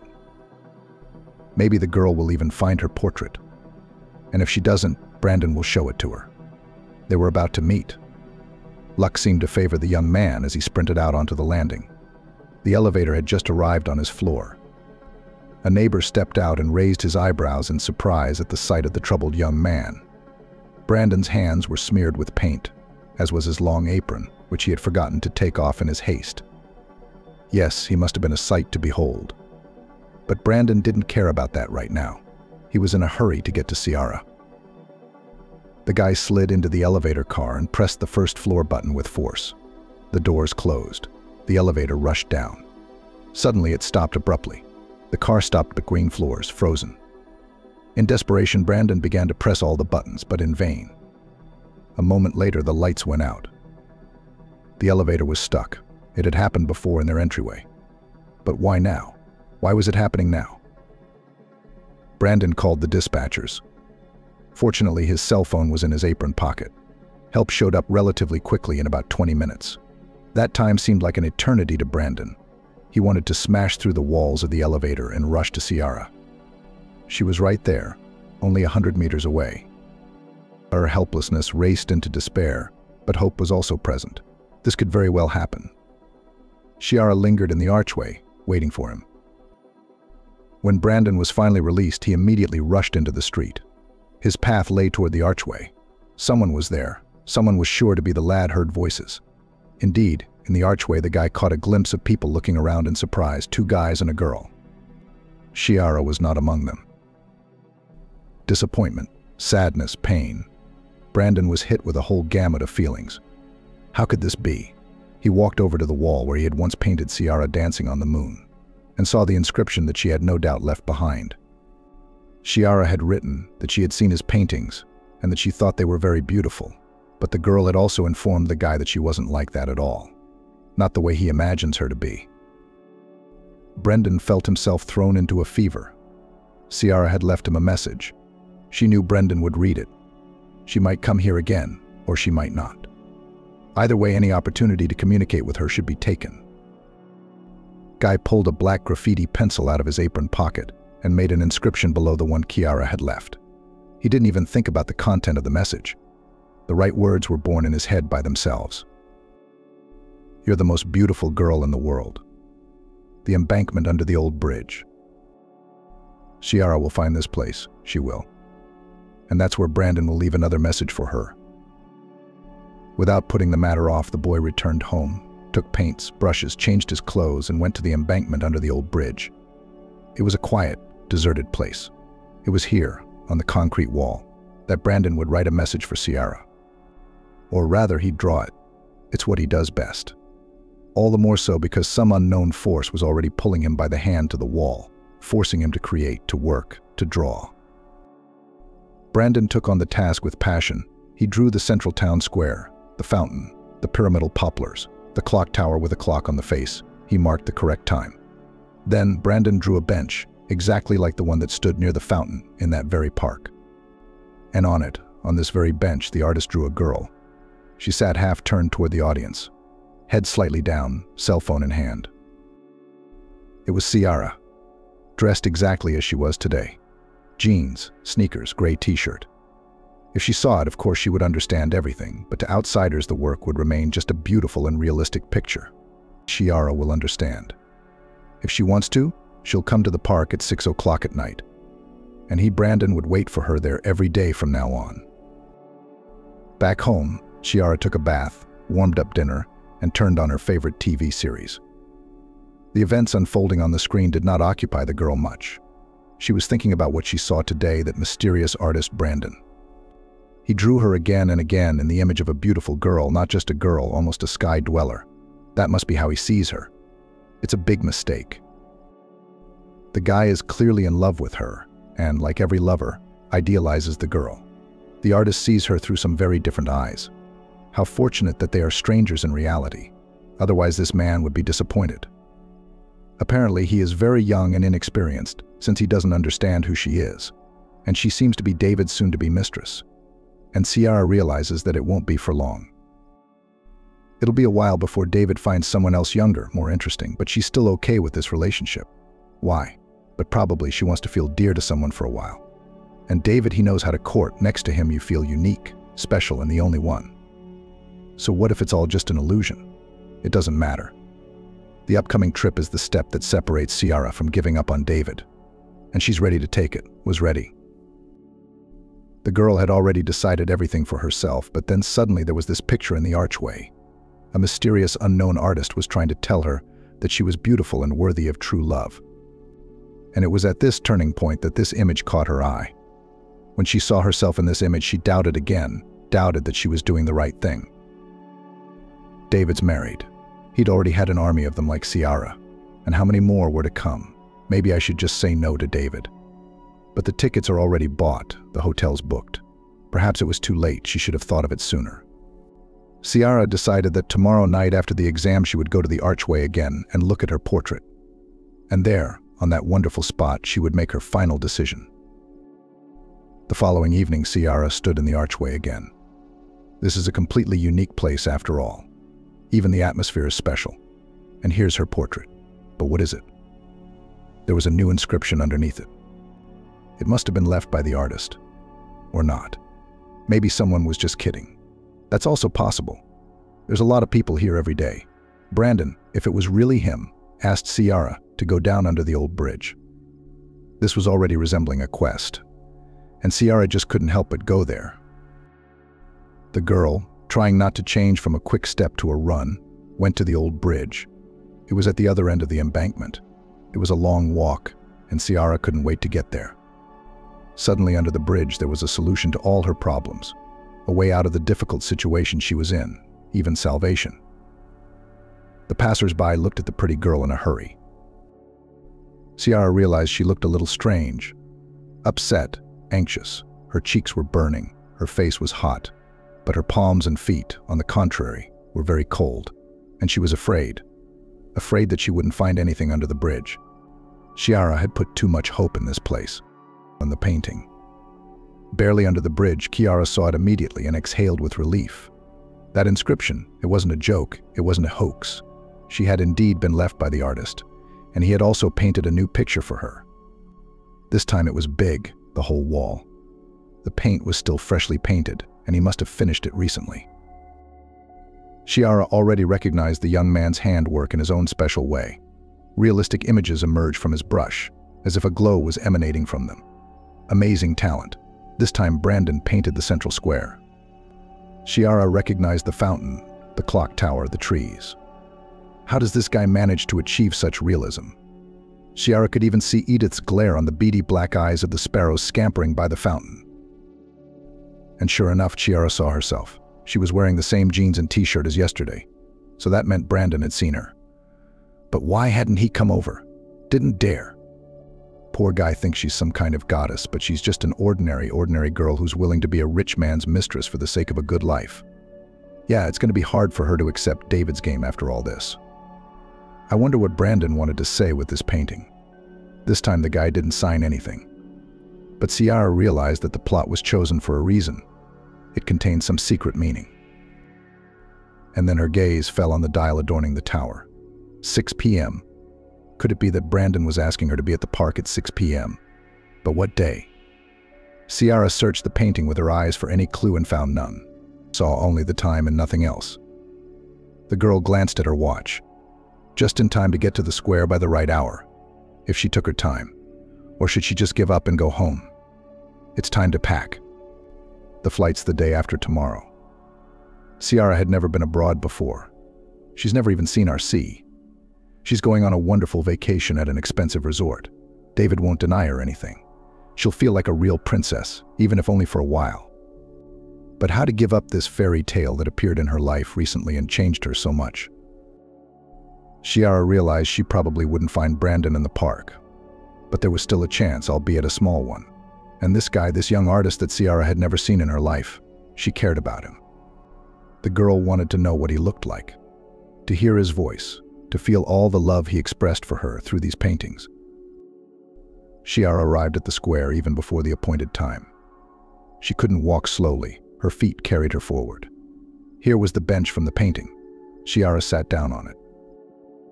There it is, the clock tower, people all around. But none of them fit the role of an artist in love. Women with 2 babies, men with a newspaper, 2 old men playing chess on a bench opposite a flock of boys splashing self-consciously in the fountain, red-haired girl with a book. Ciara sighed heavily. Obviously no miracle was going to happen. That was fine. She'll sit here a little longer and then go home. She had a lot of things to do, things to pack, call David. And then she saw him. It was definitely him, a tall, slender young man, walking straight to her bench from the fountain and smiling. He was looking right at her, keeping his eyes on the girl. The guy seemed a little embarrassed, but tried to hide it. "We finally met," he said as he hugged Ciara. Nice voice, quiet and a little lulling. The girl was unable to tear her gaze away from his eyes framed by long lashes. The guy was clearly over-embarrassed and it looked really cute. "My name is Brandon. I know that's all I know about you, and that you have an apartment on the waterfront," the old lady said. Looking into his eyes, Ciara realized that she wasn't going anywhere with David. She was staying here, with Brandon.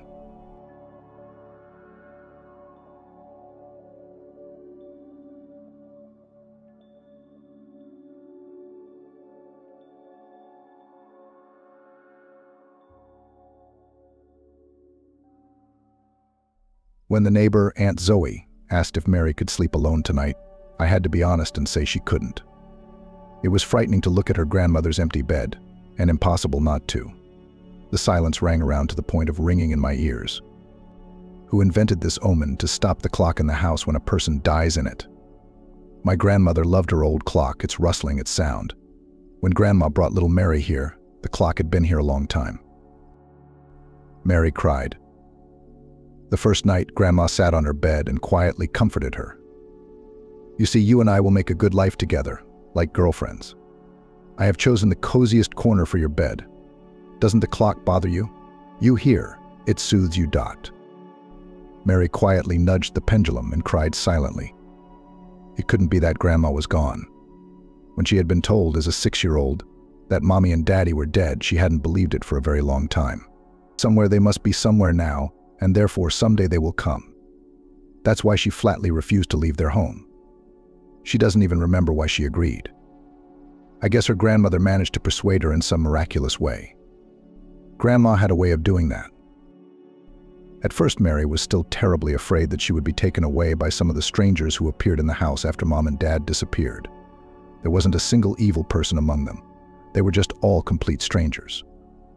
She was afraid to even cry in front of them, let alone answer their questions. When they asked her something, she didn't just keep silent, but turned away just in case. That way they would get away from her faster, stop noticing her. One day some aunt pestered her. She said that tomorrow she had to go to kindergarten. Mary turned away and looked at the front door, pretending not to hear anything. Instead, Mary answered some incomprehensible nonsense from their neighbor Eveline with her purple curly head. I'll tell you honestly, I'm not surprised. This is a very spoiled girl. Her upbringing has not been seriously handled by anyone.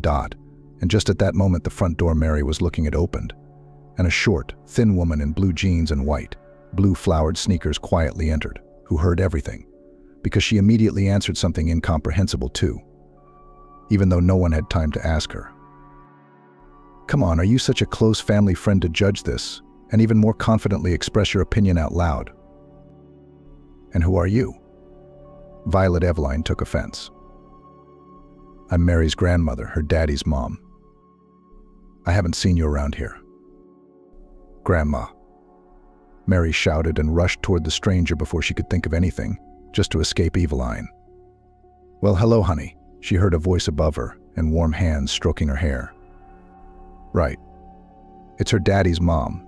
She had the same kind and light hands. Daddy had said so often that Mary had the kindest and most beautiful grandmother that Mary couldn't wait to see her.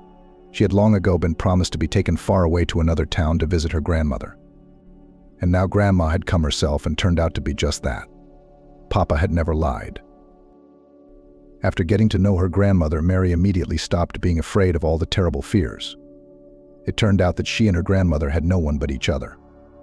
Mary was overjoyed when she learned that it would be just the two of them. It's so nice that it's just you and me, Grandma. No strangers. Grandpa would have loved you very much too.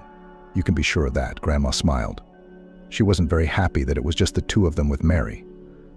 There were many pictures of Grandpa in the house, but all in albums and only one on the wall. On it, a young dark-haired uncle, cheerful and strong, sat in a boat, and on his lap held a little boy, a little older than Mary. The boy was very serious, frowning and gripping the oars tightly. Mary immediately recognized that this boy was her daddy. They had pictures of him as a child at home, too. Grandma said here they were fishing. It had been some very fishy summer, and they had had a terrific vacation. And in the early fall, 2 days after returning from vacation, Grandpa was killed in the line of duty.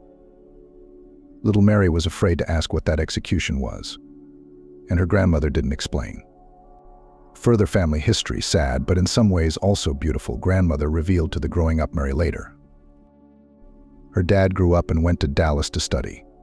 To her mom's joy and relief, he had absolutely no desire to follow in his father's footsteps, no attraction to any dangerous service, and simply enrolled as a project engineer. Thoughtful and focused Henry was very suitable for this specialty. Everyone around him thought so too. No one expected any adventures from the guy, but he did. He fell in love with a girl from a wealthy family. And he didn't just fall in love for a while, he really fell in love. Everything about him was like that. Both her mother and stepfather were sure that sooner or later she would marry the son of a family friend with whom her stepfather had a business partnership. The lad was indeed very shallow, educated in London, had returned, and was making a significant contribution to his father's business. He was in his late 30s, financially well off. Why not get married? Mom and stepfather at first quietly, then more and more frankly and firmly began to push student Emma to a profitable, prosperous marriage. At first she joked, perhaps too carefully and for a long time, so that the family had time to realize that her refusal not the whim of a spoiled princess, but the time had come to speak seriously. Emma inhaled a little audibly, exhaled noisily and announced, "The thing is, I have another fiancé." "Who is he?" Tumnomno asked Mom, secretly hoping that the beautiful daughter went to her and knows how to find the best of the possible. And Mom was disappointed, extremely disappointed. The groom turned out to be a young engineer, yesterday's graduate of the institute, found a job in a simple construction firm. Everything would be all right, but the groom's mother is the widow of some provincial policeman. And so for this almost rustic, shabby boy, his mother raised Emma her own. Emma with clear skin, a black profile and soft green almond-shaped eyes. Love. But I had it too. I loved your daddy when I married him, who got involved in an obscure project and left me and you penniless. If it wasn't for Jimmy, you'd have grown up in the slums. That's how Mom greeted her daughter's news. Jimmy himself, Mama's husband and benefactor, was brief. "You will marry our friend. We have long agreed." Mom was afraid of his weighty statements, but Emma somehow not. She married her Henry, and her parents fulfilled their promise. They cut her out of the family. Especially since they had another girl growing up, little Helga. Their shared daughter with her stepfather was surely more fortunate and promising than this one, who had inherited from her father. Grandmother Mary said, "I am passing on to you as your mother told me. I add nothing of my own. If you want, you can always look up your mother's side of the family. I once thought it was wrong that they weren't told of your birth. But when your parents died, my matchmakers were notified, just knowing about it just in case. And you decide for yourself. There was nothing to decide. No one had come for Mary except Grandma Ann, so she had no relatives anymore. Now Grandma App is gone, so no one at all. All alone in the whole wide world. Anthony was very supportive.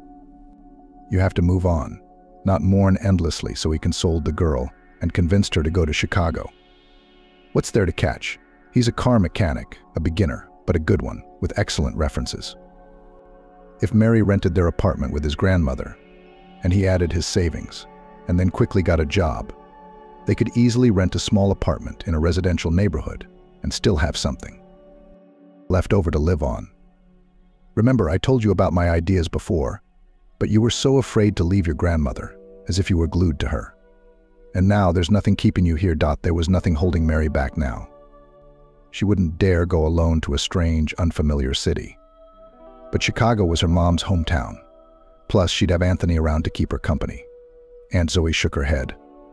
"Oh, I don't know. Sure, I'll help rent out the apartment. I'll supervise the tenants. But it's so little, barely enough for a room in St. Petersburg. Life prices are different there, everything. You're just out of college, you have no experience. It'll take you a while to find a job. And live on what? At least here you're at home. And I'll always have a bowl of soup for you if you need it. It's just the two of us.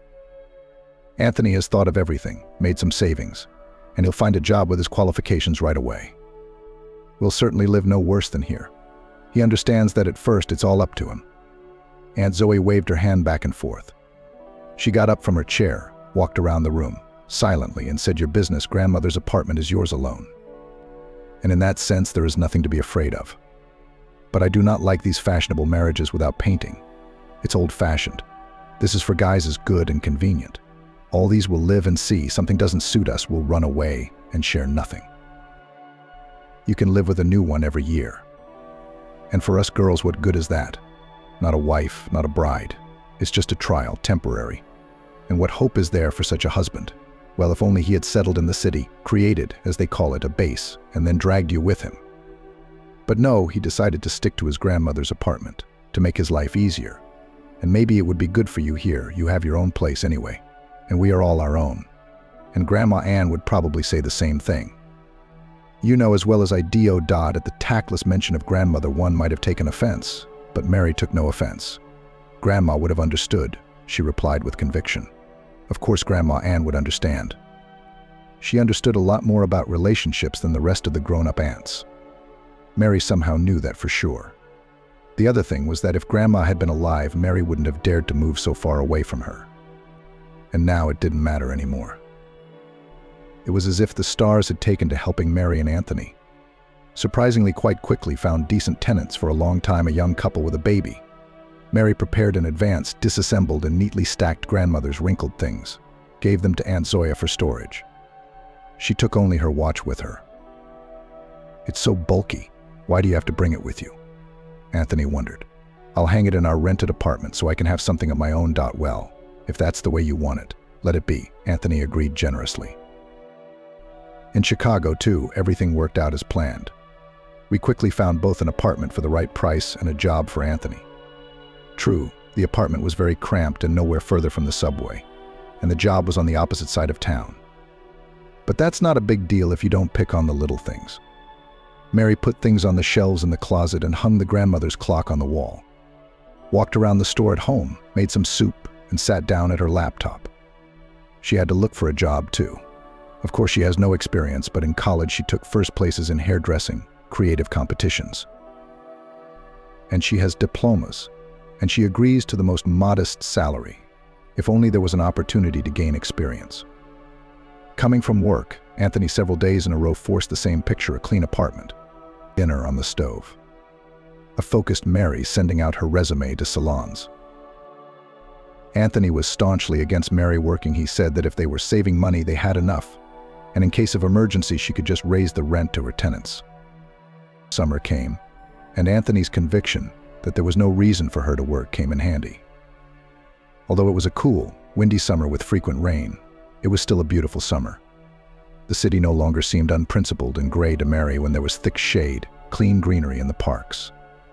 One day Mary went to the museum and did not notice how she spent 3 hours there. She told Anthony at home over dinner and suggested, let's go together again this weekend.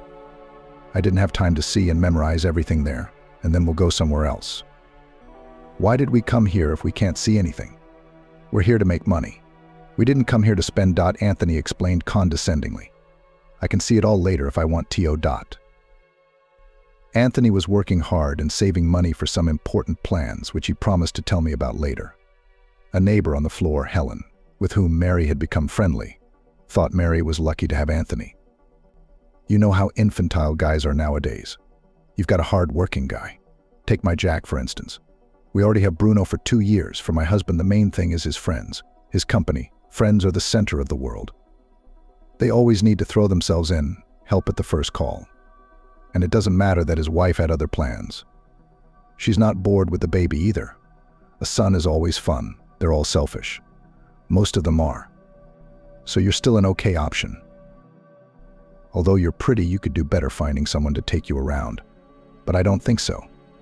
So yes, your option is very good. Mary felt uncomfortable after Helene's words about the options, even if she didn't feel comfortable saying that she was missing something. She had a completely different idea of their life in Chicago.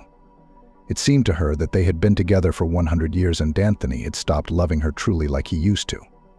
He comes home from work tired, often irritated over nothing, collapses on the sofa waiting for food, and looks at Mary as something that always was, is, and will be.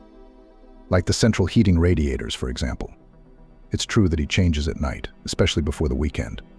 Remembers that there are affectionate words. Promises that he will definitely think of something interesting for the vacation. It's probably just fatigue and worry. Will he be able to achieve something in a foreign city, in a megalopolis? Of course, it's hard to get accustomed here. Still, it's a lot of work for two. Everything is getting more expensive so soon, and the landlord is hinting at a pay rise. We'll have to find a job after all. At first, Anthony will grumble, but then he'll realize that it's better this way. And he won't have time to be bored and think of all sorts of silly things. And it will be interesting, because a hairdresser is a man of art, no matter how much his lover giggles at it. Mary thought, consulted, and decided to try a different job search tactic. Nothing gives nothing to go sending out resumes listing prize-winning children's contests from college, when there is no experience at all. Probably at the same time 1,000s of the same girls are sending out 1,000s of resumes. Helen advised her to go through the salons herself, in person. And Mary, barely waiting for Anthony to leave for work, went looking for happiness. There were plenty of salons and establishments under the modest sign hairdressers even in walking distance. 4 salons did not show the slightest interest in her, but in a tiny, modest, semi-basement, under the glamorous name of Orchid Bored Brunette, after a short survey, Mary revived. She complained to her guests that her shiftmate was constantly missing work, causing the salon's operations to be disrupted, and promised to tell the owner of the establishment about her. "I can tell by you that you are different. If I put a question to the owner or me or Helga, he will ask her, because he knows very well who is worth what here. He doesn't pay much, so he doesn't have the nerve to expect a supermaster. Our contingent is also local. The same grandmothers and aunts for years. The demands are not very fancy. I bet you've been training on the same neighbors from home. Yeah, well, nothing unexpected. Leave a phone number. I'll call you when I come over. Introduce myself to our dentist. My name."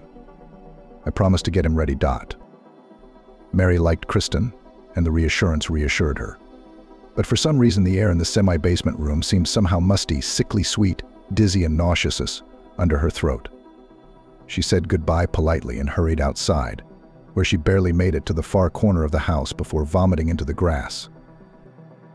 It became a little Pandrucci, but suddenly there was an incomprehensible weakness, as if all the strength suddenly somewhere in an instant went away.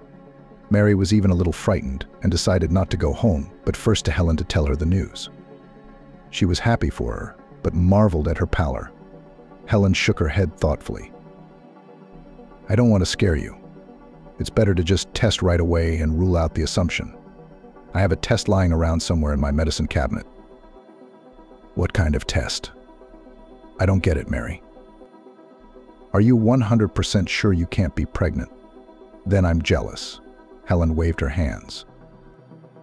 "Do you think we're from the middle of nowhere?" Mary smiled. "Of course we're using protection." "Aha. I believe every word you say," Helen nodded. "When people tell me how handsome Bruno is, I say, what do you want? It's electronically verified. We planned for later, 5 years from now. But he did it his way. Here I found a test, and don't think about all the horrible things beforehand. Maybe there's nothing. Or maybe there is, but everything will be fine." Why hadn't she thought to ask Helen how best to break the news? Hinting is kind of silly.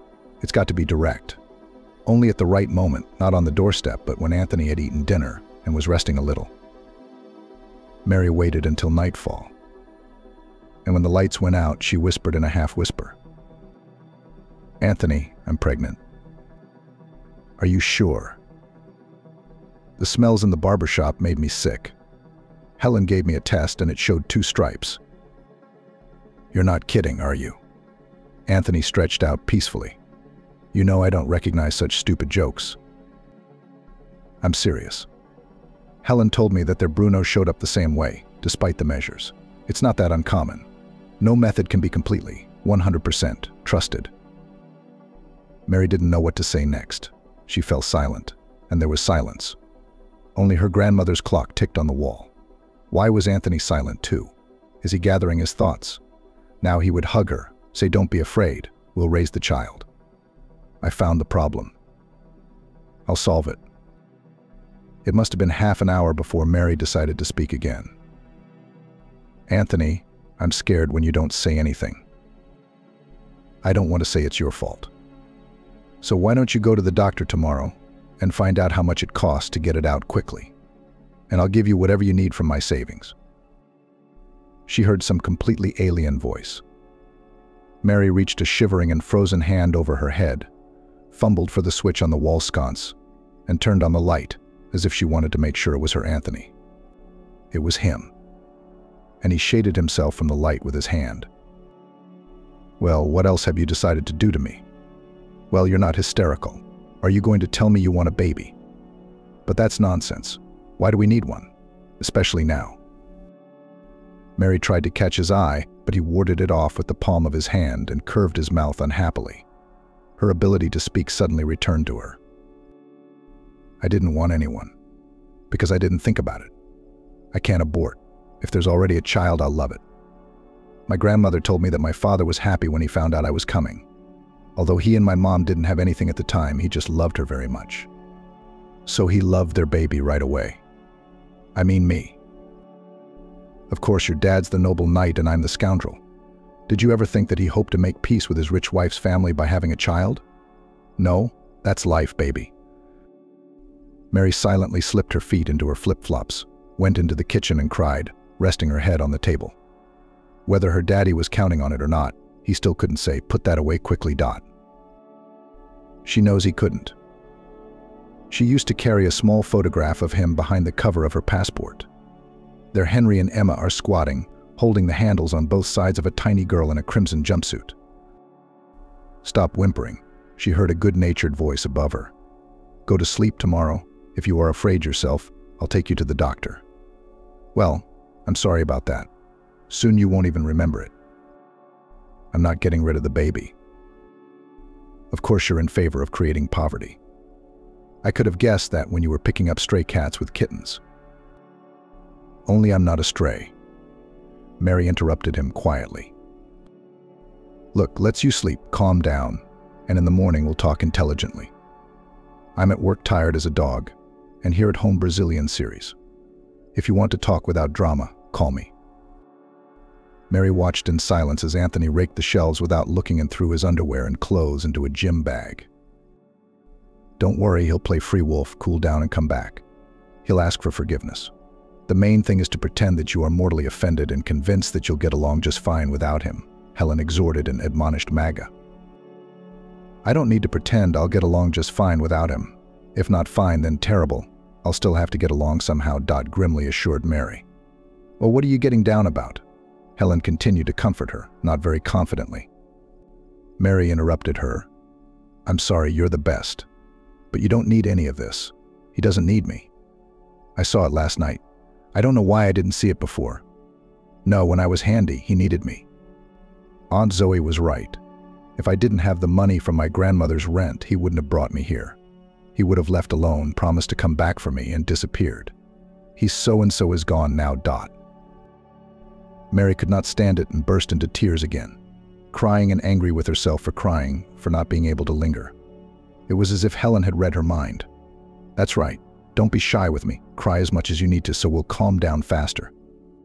I know what I'm talking about. We fools believe we're loved, that they'll take care of us. Sometimes we're lucky not to be wrong, and often we're not, Dot.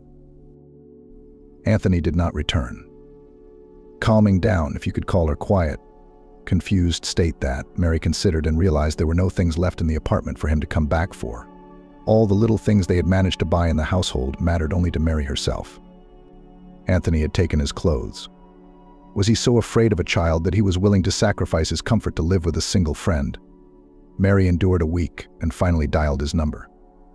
The subscriber's phone is switched off or out of range. Dot. Maybe we should go see him at work after all, Helen reasoned aloud, to whom the confusion had passed. Do you want me to ask Jack? He won't say no.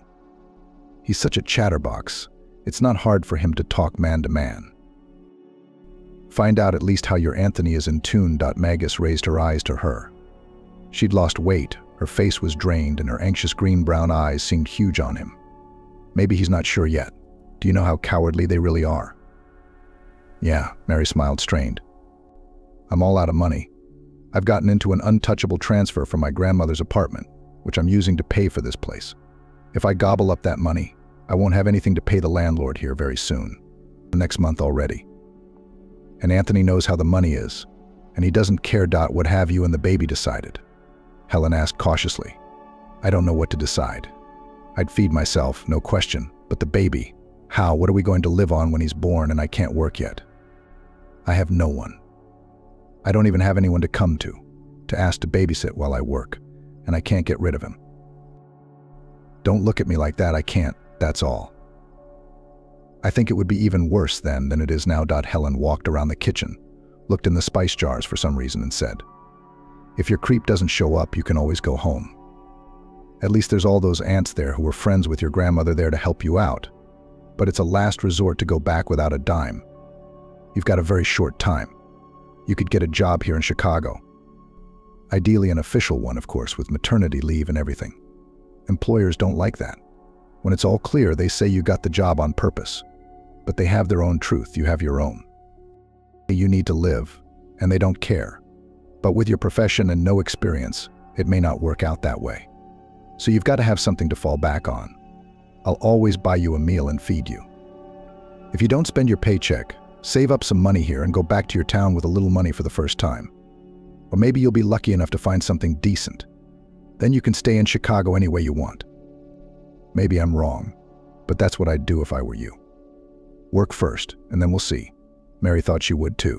As soon as she did, her cell phone rang half an hour later. It was Kristen from the Orchid. Mary, hi. Look, I won't tell you over the phone, but I think I have something for you. Our dentist wants to take a look at you. He said he'd be at the dealership by 3 this afternoon, so come on over. You want your papers? I doubt he'll be looking at your papers right away. Well, take your passport just in case. I have no idea what he'll think of our unpredictable. It's a good thing she's not nauseous today, and she looks pretty good. She'd washed her hair, carefully painted her eyes, put on the newest of her weekday dresses, and even slipped into heeled sandals, though she usually ran in more comfortable shoes. By 3 o'clock, she was at the salon. The director had to wait another half hour. Mary was having coffee with Rita and a customer from the next doorway, a bright, fresh, red-haired, cheerful lady. The bosses aren't late, the bosses are late, girls, the lady announced, wiggling funny. She entertained Mary and Kristen with funny life stories, and the wait was neither anxious nor boring. But when the principal did arrive, the hilarious client quickly said goodbye and left. Kristen, instead of mouthing off, you might want to clean this place up for once. Not a quick sweep, but a decent one. I can't believe you don't have time. I can see from your receipts that you have time. This, he said from the doorstep, without anger, with lazy irritation instead of greeting. The director turned out to be a dense, stocky middle-aged man in a bright Hawaiian shirt that was tight on his stomach. Have a cheerful outlook on life, Dennis. Something wrong. Just yesterday I was, smart girl, Kristen sang out. Is this the girl you were telling me about? Dennis changed the subject. Yes, this is Mary, a certified hairdresser with credentials, certificates. Let's give it a try. This girl really needs a job. She's just dying to work. She won't ask for time off. Isn't that right, Mary? Yes, Mary said, trying to be convincing. With a friendly glance at Mary, Dennis chuckled. But the thing is, I don't need another hairdresser. I'd try to get an experienced one, if she's any better than Oli. I won't mess with you, so why did you ask me to come? Mary asked, confused. Kristen gave you a lot of praise. I just wanted to see if you'd like to come. I have a restaurant in addition to this place. Now I need another waitress. Cute and smart, the girl accepted the offer, because even seasonal work is a waitress, but not in the specialty, better than nothing. And so before Mary knew it, she was already working in the Café Violet for the 4th week. Yes, Dennis and his companion Pablo had such a taste for names. The institution was located in the same semi-basement room as the Orchid, but the area was larger. There was 1 cook and an assistant and 2 waitresses per shift. One of the girls had recently graduated and decided to change the job she had held onto while she was a student. Mary was hired in her place. The restaurant was quite cozy, frequented, inexpensive, and the place was quite busy. And the food was good. And one more plus at work, they fed, of course not the same as the clients, but cheaper and simpler pasta or potatoes with meat, sticky wiener, or chicken leg. At first Mary was very happy she wouldn't have to spend money on food on weekdays, saving money again. But more and more often there were days when every trip to the kitchen for an order became a feat for her. The mere smell of food made her sick. Mary worked in shifts 2 days and 2 days from 11 to 23. And you could never guess in the morning how the shift would go. You would fly from morning till evening and chew cabbage, carrots, and apples all day, or barely crawl, holding onto the wall and trying not to look at the food, coming to the kitchen for an order. The doctor at the women's clinic, where Mary was registered under temporary registration, explained that she has toxicosis, and so often happens. In general, it's nothing terrible, soon it should pass. I wish it would pass soon. Moshet nenormal inyi kukoitu. Nedoverchivo pervala ego Helen. When Ben's cook changes, Mary is calmer. He doesn't notice anything. He doesn't understand it. Like all guys, he thinks it's not much. The girl didn't sleep well. and the cook Kristen looked suspiciously, as if she had guessed everything long ago. Mary tried not to think about it, remembering Helen's admonition. You need to take care of your nerves now, or you'll have a lot of trouble later with a nervous child. It's just a job. You've done it, and you're off. You don't care what anyone thinks. Helen herself knew how to do that. She recently came back to work from maternity leave, returned to her accounting department, and told about the naggingly picky chief accountant with laughter, without resentment and worry. Maybe it was a good thing that heat was a rarity in Chicago. It felt heavy with the humidity here. Or was it just Mary who thought so now? But one day on the shift, it got unbearable. Nothing. It would soon be over. She ran into the locker room, behind which was the bathroom, pulled the door open, undid the top 2 buttons of her white work blouse so it wouldn't get dirty. When she was about to get up and go into the hall, she heard behind her back, "Don't make any sudden movements, girl. There are only 2 tables. The waitress will manage without you. Let's make peppermint tea. It helps. I've got a lot of mint growing in my cottage. I'll give it to you at home if you want it. Ginger tea helps with that too, and you should eat more often and sleep more. I've had 2, I know." Kristen looked at Mary without mockery, but without pity, with calm understanding and sympathy. For some reason, Mary felt not scared, but much relieved that she did know. In 10 minutes in the kitchen, while drinking mint tea, she told the cook her whole story. "Svet, are you going to take the groceries?" Pavel inquired behind her back. Mary even forgot that she felt sick, and realized with sober horror that Paul could hear their conversation. This companion, Dennis, young, thin, and silent, frightened her very much for some reason unpleasant, always comes unheard, such as his gait. With cooks still sometimes greets, even something else will say. The waitresses in general are like furniture to him. They never even dignify him with a word. Mary jumped up at his discovery and happily clung to the elbow of her colleague who appeared in the kitchen. Oops, in the evening Dennis arrived in yet another Hawaiian shirt, and with a particularly heavy odor of booze for Mary. He regarded the girl squeamishly and tiredly and held out an envelope. "Payment is yours for the month. Check it out, it's honest. You don't work anymore. Why?" Mary asked with barely moving lips. How insolent modern girls are, especially those from the periphery like you. What makes you think you have the right to lie and set someone up if you had the foolishness to get pregnant? Something will happen to you at work, and you will go to some labor inspectorate and tell how the bastard director did not register you for work, exploited you, and you will be tired of demanding maternity money. I will not scold you and scare you, so that you do not immediately faint me. I'm just asking you to be quiet for now, and not try to pull something like that. He was almost friendly, without any anger. A smooth, lazy voice. Mary had a lot of things she wanted to say, but kept quiet. She wanted to toss him his money, but silently took the envelope. It would come in handy. It wasn't even for her. The next day, Mary slept most of the day. She woke up twice, drank strong tea in the kitchen, and went back to bed. Nothing wanted to do, nothing to think about. It was as if a dark curtain had fallen over her eyes. And in the evening, Helen rang the doorbell. "Come to our place. Jack is calling you himself. He wants to tell you something." "He didn't send it through me," Helen announced. Jack was sitting in the kitchen, finishing his soup from a deep basin-like bowl. "Mary, I found out something for you. Maybe it'll be good for you. A buddy of mine, Andrew, is a decorator. He recently renovated a private house in the suburbs for a grandfather. The grandfather's house is fine, but he lives alone. He penetrated. He sees that he's a normal, honest kid, and shared that he would rent one room to a woman for the usual household help, and that she was to him as a companion, so even for free. There are all sorts of errands and talk. That's the deal. A favor for a favor. His living conditions are very good. He's not picky about cleaning, cooking. That's what he told me. Andrew says exactly a normal, proper grandfather. Just alone and with money. He says he can always get it through an agency, but he doesn't trust them very much. That's why he asks all his good friends for a recommendation. I thought of you right away. Lying again? Mary asked tiredly. Suddenly a good man, he expects a quiet old age. And I'm here at him bang and suddenly have a baby.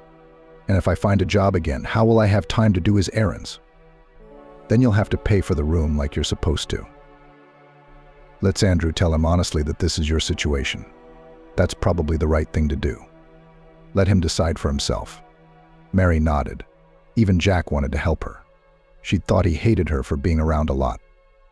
That didn't make sense. I don't think it's going to work out, but you have to say thank you and pretend you're hopeful. So she did. Jack went to his Andrew. Helen exhaled noisily and suggested, let's have some cherry pie for the night. If you really want it, you can have it once. Go and have a look, you've got nothing to lose. Just take a good look at the landlord. Cunning, of course, the old man, instead of hiring a housekeeper for a salary, is looking for a lodger who will perform the same duties for a room. Don't be shy, just ask directly what exactly you'll have to do. Maybe there's a lot of work involved and it's easier to rent a room for money than do it all every day. To be honest, I couldn't do it. There are 1,000,000 reasons to pick on you, but you still have to see it. On his first day off, Jack took Mary to meet his grandfather, who was renting out a room. According to him, the grandfather was not at all confused by Mary's story. He didn't even ask anything. Helen planned to contact her husband and her friend, thinking of a good excuse to take a walk with the child in the countryside. But Bruno was sick and cranky, and they didn't have time for a walk. Mary imagined for some reason a big wooden house in a clearing like merchants' estates from movies about old life. But the house turned out to be brick, also faced with stone without any flash, but very stylish and beautiful. It was surrounded by a small garden, a few apple and cherry trees without a trace of beds and flower beds. This and through the fence could be seen at once. The fence was not a blank brick wall, but a cunning metal one. The graceful gate was ajar, but Jack was too shy to enter and called on his cell phone. I've got a girl Mary here to see a room. Oh, well, let's go inside, Mary dot as they walked down the stone-paved path. They approached the house. The front door opened, and on the threshold appeared the owner himself, holding a large and very shaggy white dog by the collar. From beneath his bangs he scrutinized Magoo and Jack. To realize that the owner was already well over 70, one had to look carefully at his face. Covered with a grid of wrinkles, were deep and sharp, were thinner and smaller. His gaze was quick and sharp, not senile. But its rays softened the wrinkle of his eyes. Not evil, Mary exhaled quietly. And if you didn't look at the face, there's no way you'd think the man was an old man by now. His posture was that of a middle-aged man. With a gaunt figure, there was no hint of decrepitude. Perfectly gray silver hair was cut very short, and a neat beard. In the same way, Gregory invited them into the house. So respectable on the outside, the house was cozy, but a little unusual on the inside. Of course, it was obvious from the many signs that a woman's hand had not been here for a long time, though the owner obviously kept the house in order. But the main thing was that it was as if several different times had gathered in the house. So different was the furniture, even the bedspreads and curtains. In the spacious hallway on the first floor of the XXI century, and in the living room, as if the 19th. It was clear even to Mary that the furniture was antique. She realized it must be rude to stare at everything so intently. Jack, at his host's suggestion, sat down on the edge of the guest sofa and kept modestly quiet. "Do you want to see your room at once, Mary?" asked Gregory. "Have you already decided that I'm the right tenant for you?" Mary was surprised and confused. "Have you already decided that I'm not suitable for you?" laughed the owner. "Don't be so quick to judge. Let's see the room. It's right here on the first floor. I myself dine on the second floor. There's a study and a bedroom. The rest of the space is abandoned. It's just an old archive that's piled up. I've been sorting through it, but it's a little light. If you'd like to keep me company, I'd be sincerely grateful. Of course, if you're interested." "Come in, Mary." A square room overlooking a window into a cozy corner of the garden. It seemed very warm and cozy, though of the furniture there was only an old, empty chest of drawers, a small table with a mirror, and a bed. "We'll find a closet for the outfits," assured the landlord. "The curtains, if you don't like them, change them. The main thing is not to tear down the load-bearing walls, and the rest is all negotiable, solvable. I like the room. You just tell me about all your conditions at once in detail. You said you're renting out the place for household help, and I want to know what will be my duties. I'm conscientious. But you know I have some difficulties." "What a business-like girl you are," smiled the owner. "Your difficulties, as you put it, do not interfere with me. It may sound strange what I'm going to tell you, but try to understand. I know you have no one. I don't have anyone either. I could hire myself a housekeeper pro and have hired more, but I don't want an uncomfortable stranger professional servant person in the house. I don't have a need for the house to be perfectly cleaned, like for a magazine. And I need to be serviced like a luxury hotel. I need a live person in the house. I like you a lot. I don't like all people. No bigotry in the house. It's all the same. What would you do if I were your dad or grandfather living under the same roof as you? A little bit at a time, depending on your mood. Lest you doubt it, this isn't charity. This kind of work is worth about the price of a house. If you can help with the archives, that would be the most wonderful thing. I'll pay you like a secretary for that. Mary had a very different idea of what it would be like to talk to the landlord. It seemed suspicious that everything was going so well. Well, she'll probably find out the pitfalls later. When can we move in? If your friend Constantine will agree to drive back and forth for your things, then even today go. I'll give you money to stop by. Buy us something for dinner to celebrate the housewarming. Yes, I'll cook dinner, Mary promised. Let's go ask Jack. It turns out that the archive is not dusty and boring, does not make you sleepy. Documents a very interesting thing, as if reading a script. Only it was all real, especially the diaries. They're like living, like magical books, when there were no computers and not everyone had a typewriter, and only at work people just wrote down their thoughts with a pen on paper, and life itself was no easier than it is now. As Gregory said, no, there are a lot of good things now, but it would be better if the old good things stayed. It was very interesting with him in general. Helen was worried that Mary was bored with her old grandfather and asked her to come and visit them more often on weekends. Mary was happy to come and walked around town with her a couple times. And then she was just as happy to come back. "Oh, okay, my bunnies, I have to go home," she said last Saturday and was surprised herself. She already thought of this house and the little room in it as her real home, the one she had lived in long ago, and it was as if Granny's clock had always hung on the wall opposite her bed where Gregory had hung it. Not picking on you, Grandpa? Well, about the variety of the menu, or that you put things in the wrong place when cleaning, that you're not neat enough or lazy. What kind of complaints can a grandfather have? Probably like my Jack, only twice as much because of age. To be honest, it's hard for me to imagine Gregory as a picky old man. Mary laughed. As it happens, I don't do anything heavy at all. Just basic stuff, the same stuff I did when I lived with my grandmother. Dinner, simple cleaning. And Gregory takes away my cleaning supplies. If he thinks I should be tired by now, he always spoils me with goodies. He says he bought it for himself, but he barely touches it. Helen, he's an atypical grandfather. There was such a story. There lived a regular old, honored professor, invented various innovations for the Soviet industry and for the military. And he had two favorite students, both of whom had been working with him for many years. And shortly before the 90s, he started some serious project and was very hopeful of advancing it. One of his students worked with him on the technical part of the project, and the other one, who was more persuasive and dodgy, ran through all kinds of authorities to get funding, or some permits. For me, these technical scientific works just a dark forest. I only realized one thing about them: they are very long, and the result is not always as you expect. And so while these companions were working, the funding ran out and the country was in crisis. Soon there will be nothing to eat. It is unclear who will pay for the work, in general, even if you take everything valuable from home to the pawn shop. And when everything was ready, one of the apprentice companions disappeared. The one with the punching bag, Helen guessed, took all the developments with him and took off. That's what it was all about. Yeah, that's what it was. He left, patented an invention there, in another country, and provided for himself and his children for the rest of his life. And the professor almost had a stroke. He was ill for a long time, barely survived, and when he got back on his feet, his wife also took him to France, persuaded him. She had a close relative living there and married very well. The other student stayed here in Chicago. At first he thought he'd get drunk, but then somehow it all worked out. Talent. It finds a loophole. He met the right businessman, but a very smart one. He began to work for this man, a whole production to him, thought out and earned good money back in the 90s, and then also received an inheritance from France. It turns out that his favorite friend, a professor, still managed to work there, but for himself. And the professor had no children.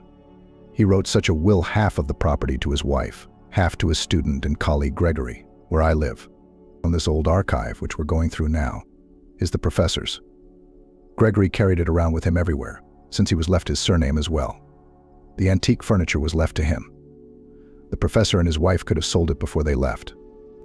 It's not cheap, but the professor wanted to leave at least something valuable as a memento of himself to his student. He felt he'd let him down with his earnings and recognition. So when Gregory bought the house, he moved everything in, and now he lives surrounded by those memories. He wants to dismantle the archive, like he owes it to his teacher that someone here remembers him. Listen, why is your Gregory? If there are no heirs around such a wealthy grandfather, then there really is no one. There's something wrong with him, if no auntie's taken him in. He doesn't mention that at all. I don't ask. Maybe if he asked me something personal, I'd ask him, but he doesn't ask me either. I think he's embarrassed. He's so well-bred that he doesn't pry into other people's business. Yes, intellectuals are complicated, Helen confirmed with a knowing look, as if she talked to professors every day. Although, maybe, on the contrary, it's easier to live like that, if all these rules are observed. I won't make predictions, so as not to jinx it, but so far you seem to be lucky. You even look better, even though you're digging in dusty archives. Listen, I'm not intellectual, I'll ask you. Have you heard from Anthony? Helen, I'd be the first to tell you. I have no one in Chicago but you, Jack, and Gregory. Gregory rarely forgets anything, and now he's volunteered to help Mary peel apples for Helen. And it turns out he left his glasses in the office, probably on the desk or on the keyboard of his laptop. I'll be right there. Come on, I'll run in myself. I want to run up the stairs. Mary had only been in the office a few times. It was Gregory's diocese, as he put it, and he tidied it himself, leaving it a comfortable mess, not without logic. Occasionally he'd do a little rearrangement, swapping books on the shelves or statuettes from desk to floor and back again. Now on his antique desk next to his laptop, in addition to his glasses, there was a chessboard with Jask chess and a small photograph in a thin wooden frame. Mary hadn't noticed any pictures in the study before, at least not in any visible places.in, the black and white amateur photo. A little girl with 2 ponytails on top of her head is lying on the sand in the surf, laughing and hugging a large striped inflatable ball. Mary remembers every detail of this photo very well. She has the same one in her backpack, in the same folder with her passport, diploma, and several expensive photos. Gregory, the photo of the girl at sea, where did you get it? Mary asked, forgetting her shyness as soon as she went down to the kitchen and handed the landlord her glasses. I took this photo. I was into photography, replied Gregory, looking anxiously into Mary's face as if listening to her strange mood. That's my daughter, Emma Dot. I carry the same picture with me. It came here with me. That's my mom, Emma. Had he found his daughter in time, there would have been someone to support her when her mother turned her away, because his Emma had chosen an unfavorable husband, and his granddaughter, Mary, would have had someone to support, and his son-in-law. Maybe her only real grandmother would still be alive, if her heart had paid for serious treatment. But history does not bear the subjunctive mood. As his teacher and colleague used to say, now we have to live on and live a long time, because soon there will be another tenant in the house, who will have to be taken care of for a long time, until he can take care of himself. And it is easy and pleasant to live long, easy and pleasant when you have someone to live for. Helen's voice was tense, and she hadn't called in the evening as usual, but on her lunch hour. Mary, would you mind if I popped straight over to your place after work today? Oh, nothing's wrong. Everything's fine. Just in the mood to see you and chat. There's some little things I need to tell you. Yeah, come over, of course. Especially since Grandpa's going to a class reunion at the Institute, and he's worried about us being alone for so long. What if we need something in his absence, and he's not here? I'll at least reassure him that we won't miss him. Oh, great. Considering all the traffic, I'll be at your place by 8 p.m., Helen promised. Mary sent Grandpa off in a wet asphalt-colored suit, tied his tie, approved of his gentlemanly image, and escorted him to the meeting. She waved a long time after the cab. When she returned to the house, she dressed Emma and went out into the garden with her. In the far sunny corner under an apple tree, unnoticeable from the road, they had set up a real nest, There the grandfather had hung a baby cocoon for Emma. It seemed to Mary that her daughter loved to lie there and watch the sun bunnies playing in the apple leaves. She hummed something softly and amusingly in her own language, and then fell asleep and slept soundly. Whatever sounds came from the road, the clever dog, who knew not to bark now, sat nearby and just breathed noisily. There too, at arm's length, stood a small, elegant garden table and 2 armchairs. "She's going to have a beautiful voice," Grandpa laughed in a whisper, raising his index finger to the sky. "And she didn't go to the opera and operetta for nothing. When the city and nature became somehow especially dreary in October, Grandpa came up with an entertainment for Mary. What kind of theaters did she like? Mary didn't know which ones, or if she liked them at all. "I somehow have not had to be in them yet," she admitted without shyness. "We had nothing in our town but the House of Culture. And here I haven't had time. They used to bring some plays there sometimes, but I was never particularly interested in it.ic. What would have been interesting?" Grandpa kept up.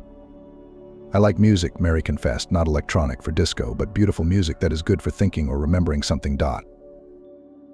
And the grandfather took a season ticket to the theater, and he so fascinated Mary that the grandfather enjoyed spending time there, and the baby's movement she felt there for the first time.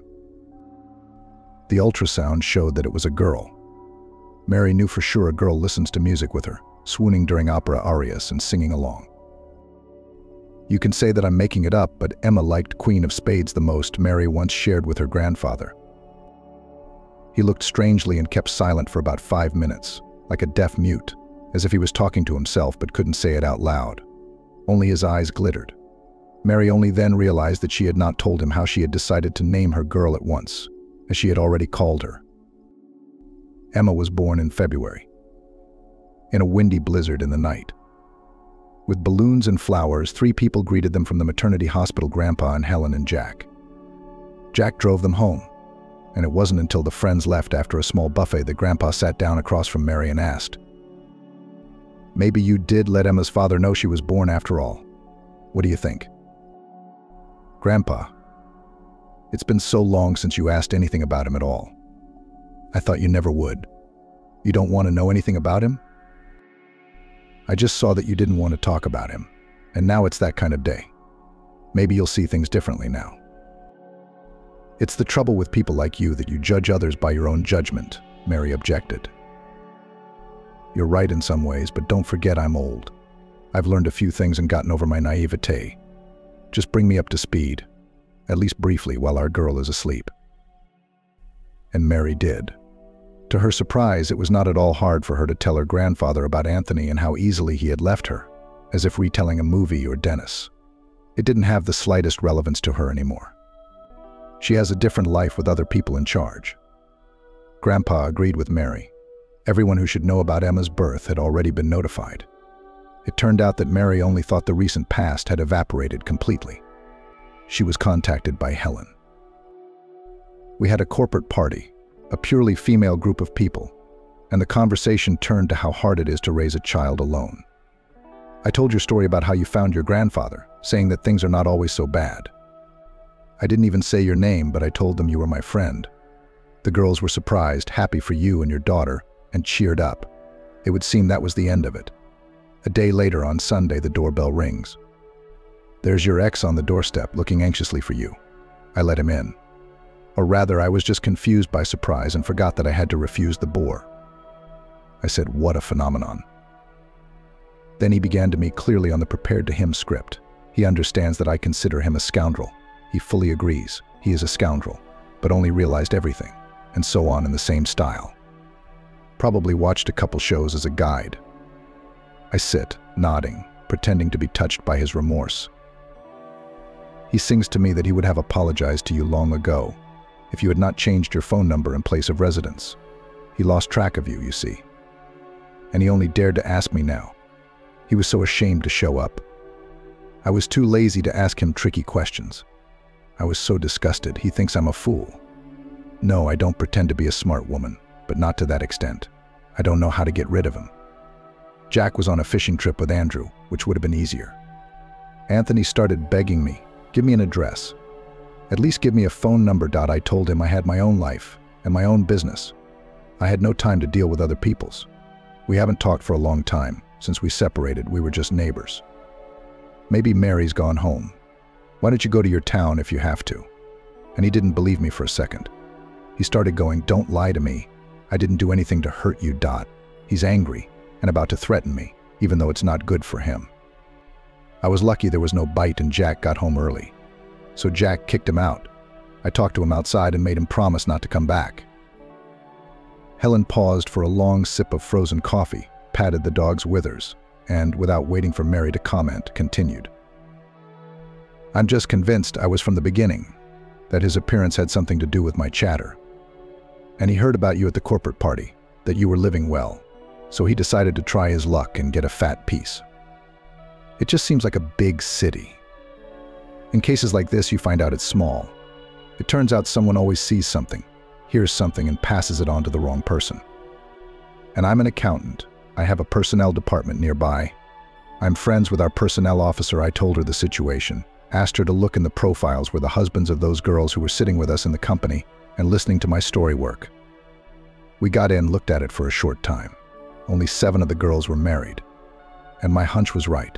Kate from sales has her husband's place of employment on her profile, just like your Anthony.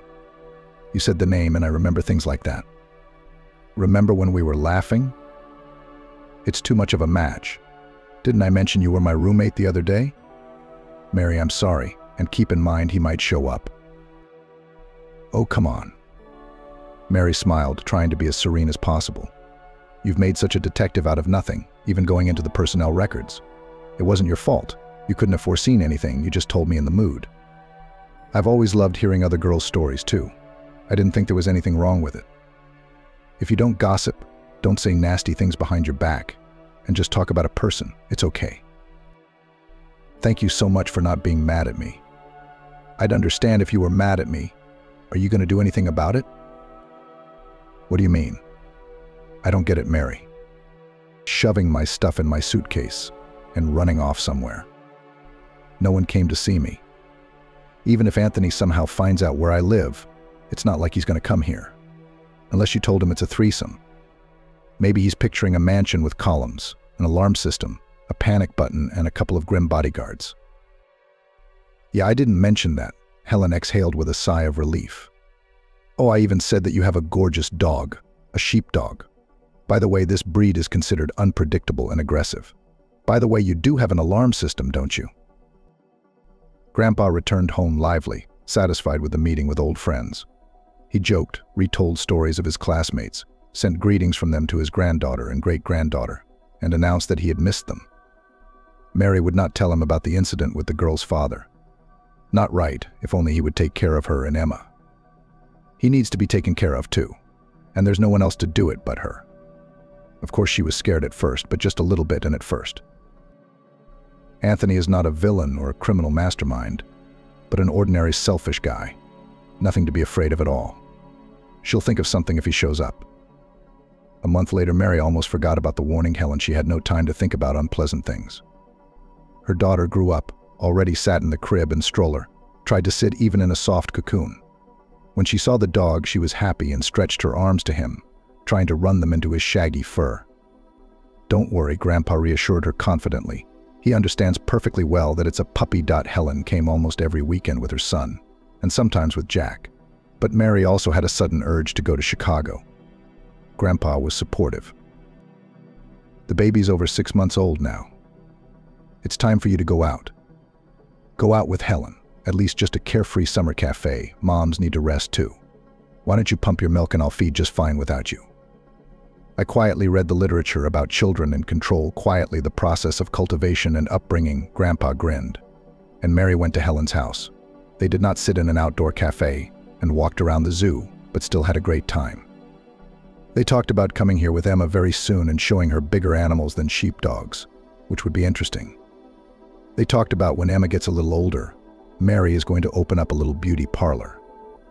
Grandpa wants to help her start a business she enjoys, and it would just be great if Helen would agree to do the bookkeeping there. They did laps of the zoo 3 times. Bruno didn't want to leave. When we managed to get him out, we bought ice cream and sat on a park bench with him. Mary took a bite of the ice cream with pleasure and heard a half-forgotten familiar voice from the side. She shuddered. It seemed to her that Helen did too. Bruno was running around the flower beds, eating his ice cream on the run. Anthony stepped out of the shade of a tree and stood in front of them.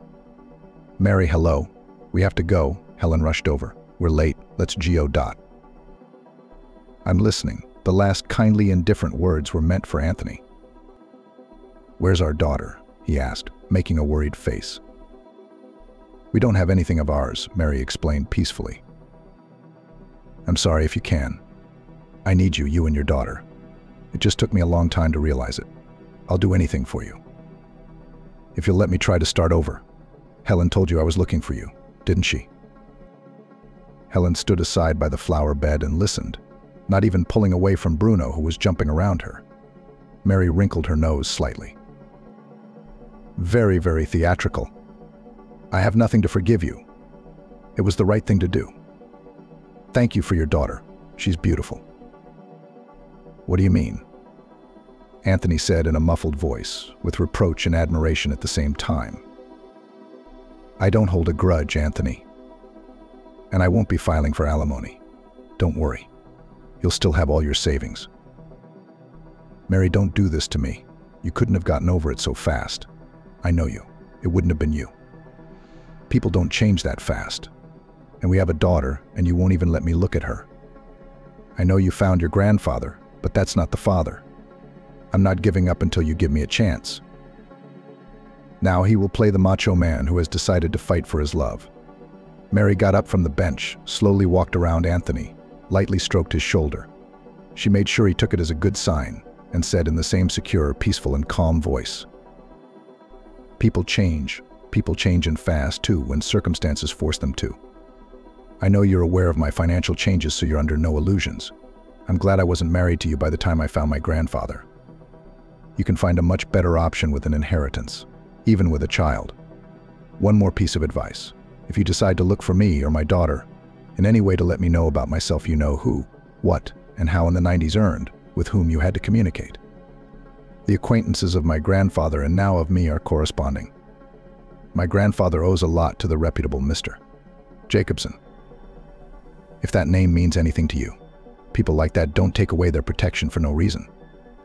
You can always turn to them to get rid of unwanted nuisances like you, Anthony. It's nothing personal. Consider it a sign of forgiveness." "Bitch." Anthony exhaled angrily into her ear and staggered back, just in case. He turned around and walked across the lawn toward the zoo.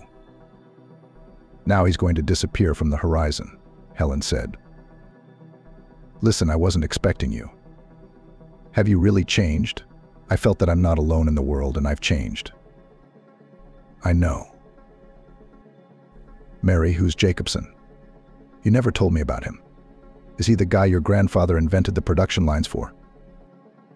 "I don't even know his name. I just made him up."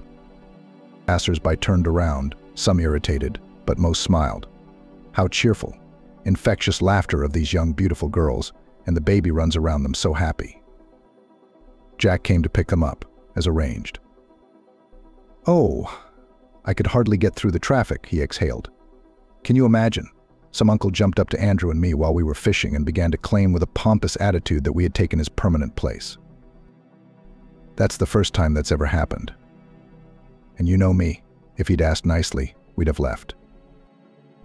And you'd go to Mr. Jacobson," Helen joked. "Who the hell is that?"